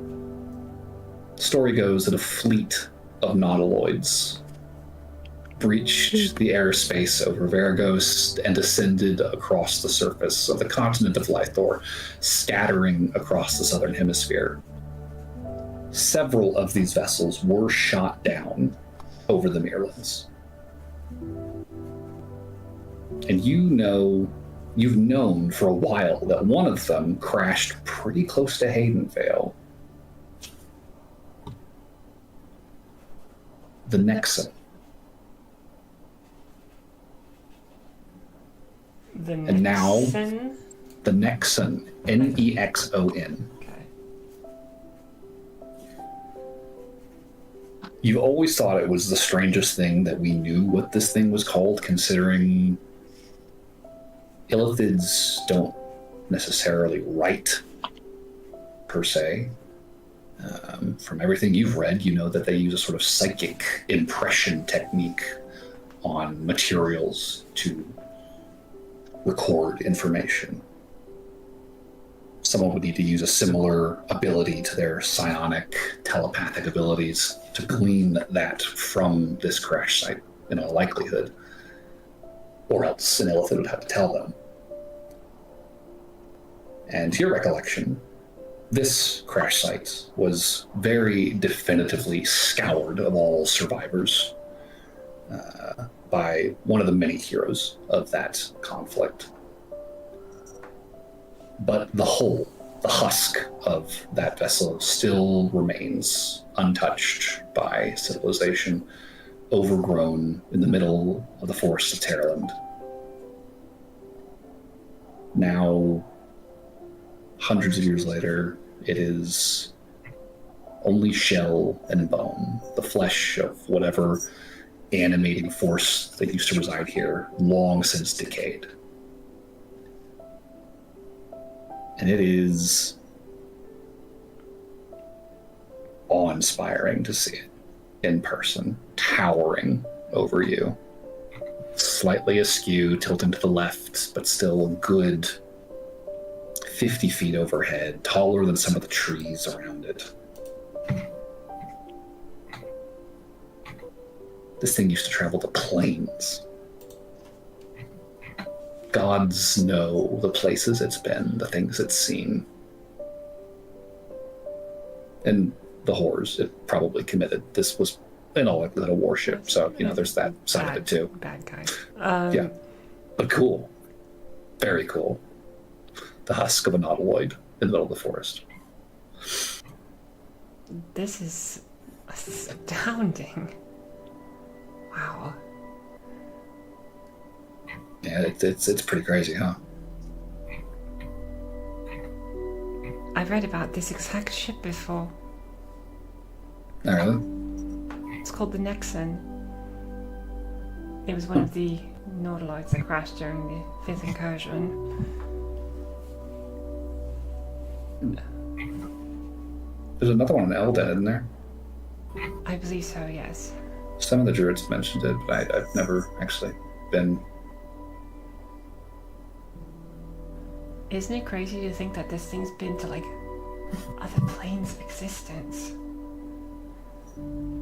I mean, not just the Feywild. Detached, completely foreign planes to our world.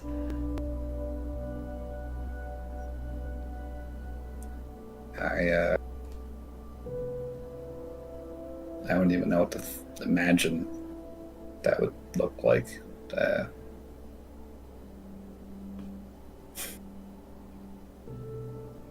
It's big.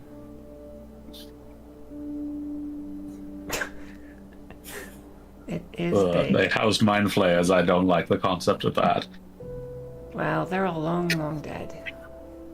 I mean, I feel like that wouldn't be too bad. At least they take your brain out before they hit it, right? Well, That's the actually, worst part. What were you gonna say? Sorry. That's the worst part. Taking out your brain. I hate that idea. That core concept. But if they take out your brain, you'll be dead, so you don't feel the flaying. What? It's not quite. I still have to deal with the fact that just before it happens, before I die. And I don't want that to happen before I die. They kind of more like suck it out of your skull, actually, Aaron. That's even worse. They have these spiny, like, beak mouths. They grip La, la, onto la, the I'm not softest listening to part you, of your la, la. skull. I just put my fingers in my ears and walk away.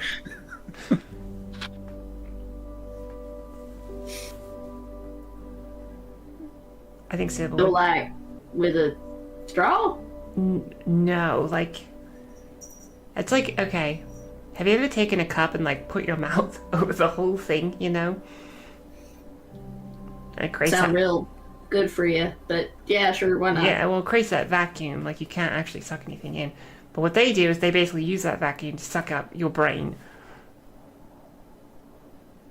Like through your nose? No, through your skull. They bite into it and rip it off. The external. Is it fast? Well,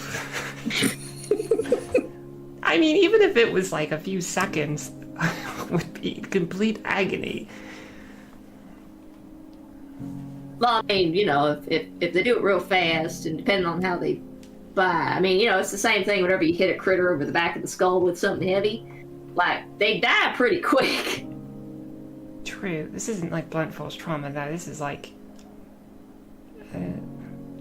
it'd be like if someone took 100 needles and jammed them into your skull, and then twisted them until they made an incision, and then they sucked out your brain through that hole. Alfie's looking at you very upset right now. She's like, can we not? It's all covered in this... Natalie's also making a face like, oh god. Yeah, it's all covered in this book here, and she takes out this very grimy old book. What book is that, Sybil? Reality and Unreality by Vaergose. It's from a Gith author. It's fascinating. Gith? Oh, that's rare. And you've What? read this, and wait, did you enjoy reading this book? Absolutely. It was fascinating. Talks a lot about mind flayers and beholders and aboleths and all sorts of crazy monsters. Hey, Sybil, can I borrow that book sometime? I'm very curious. I've not really read much about If that. you take those good care of topics. it, it was a little bit expensive, and it's very old, so you have to be very careful. Definitely don't dog-ear the pages or anything. But I know you wouldn't. Yeah, of course. I mean, yeah, just take it. I've read it 10 times. You can- Gingerly, two hands out, like, grab You it. dog ear the pages, I'll dog ear your nose. This is interestingly crafted. Wow. Okay.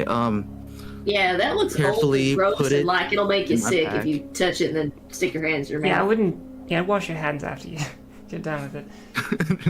Just, like, Yeah, cautious, sniffing like, it might not always be a good idea. Doesn't smell really. DM, does it smell weird? The book? Yeah. It smells like honestly, it probably smells like Sybil's room. It smells like glue more than anything, I think. The binding glue on this is like old enough that it's starting to deteriorate and like give off this weird kind of a pungent chemical stink. It's not pleasant, but it's not like a bad smell either. It's kind of heady. This just smells like an old book.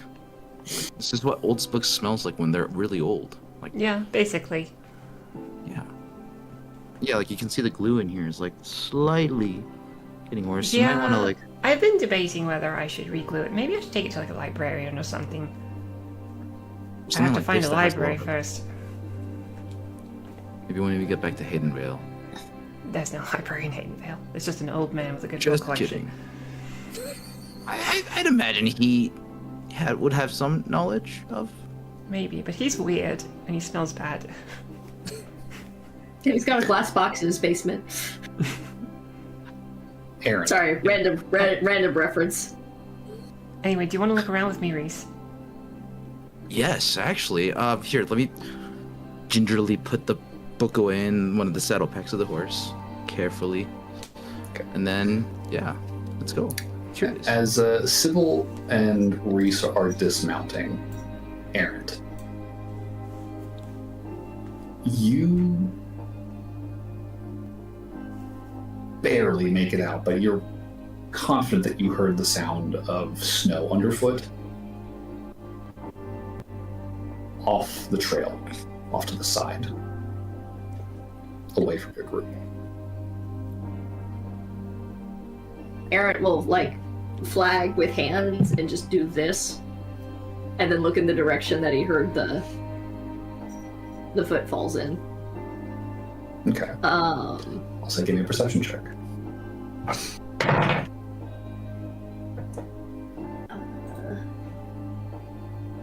24. Okay. Listen, I have 3 skills. We've been rolling very good this evening.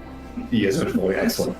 With a 24, Aaron, you look off to the side of your kind of trajectory, right, into the trees. And you gotta hand it to him. You almost didn't see him. But you count at least 5 sets of ears, pointed, wide sets sticking up out of the snow, probably about 20 feet away from where you guys are standing. Ears? More like ears. Ears, like pointed ears kind of sticking out. Varied colors, some kind of yellowy oranges, some gray, some green. And then one of them raises their head, and where you were expecting to see kind of a pugnacious little face, wide set yellow eyes, and a hooked nose, instead you find yourself looking at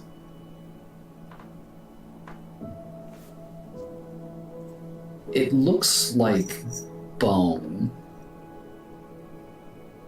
but from the sheen you recognize it as the sort of same shell-like material as this ship is made out of. It's almost a skeletal face, and dangling where the teeth should be, where the mouth is, instead you see multiple long shards of shell hanging almost like wind chimes over the mouth. And you see another face like this kind of poke up, and another, and a fourth, and a fifth. More like very stiff, dangling tentacles. Alright, so they can't suck the brain. You see yourself staring at a group of 5 goblins wearing masks of the same shell-like material, very crudely fashioned into the likeness of an illithid, spears in hand, all kind of pointed at you. And you hear a voice overhead from the back of the ship. Hands in the air, we can see them. And looking up, you see probably a dozen more of these things kind of crawling out from the crevices on the back of the ship. And at the very top of the ship, standing with their arms crossed, and some kind of a tattered cloak billowing in the wind behind him,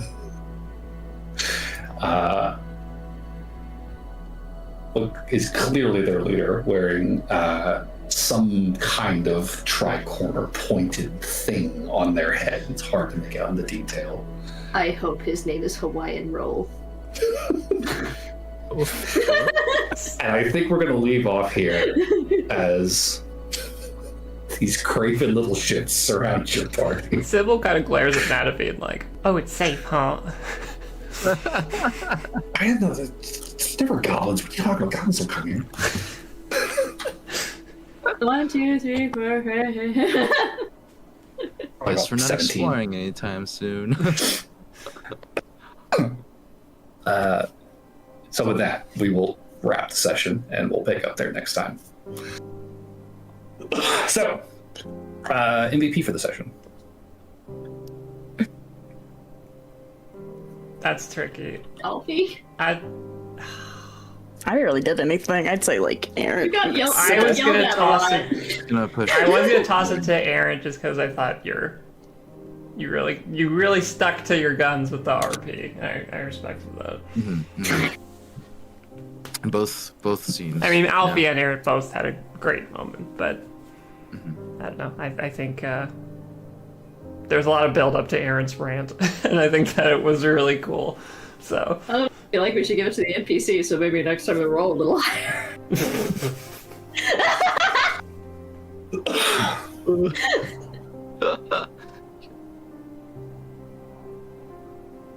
Anybody else? I said Aaron. Is I it also- I would lacking? do Aaron. That sounds like Aaron then. Yeah, if you've got inspiration, Aaron, you're free to hand it out. Is anyone lacking in inspo? I'm not. Check. Yeah, the humans are always top. The humans are- They wake up with it. Make it a lot easier. I'm good. Okay, well I guess I'm just gonna take this in. It's just a here. spiritual victory for you then. Okay, I will Congratulations. stop the stream there. Good game, everybody. All right. Well,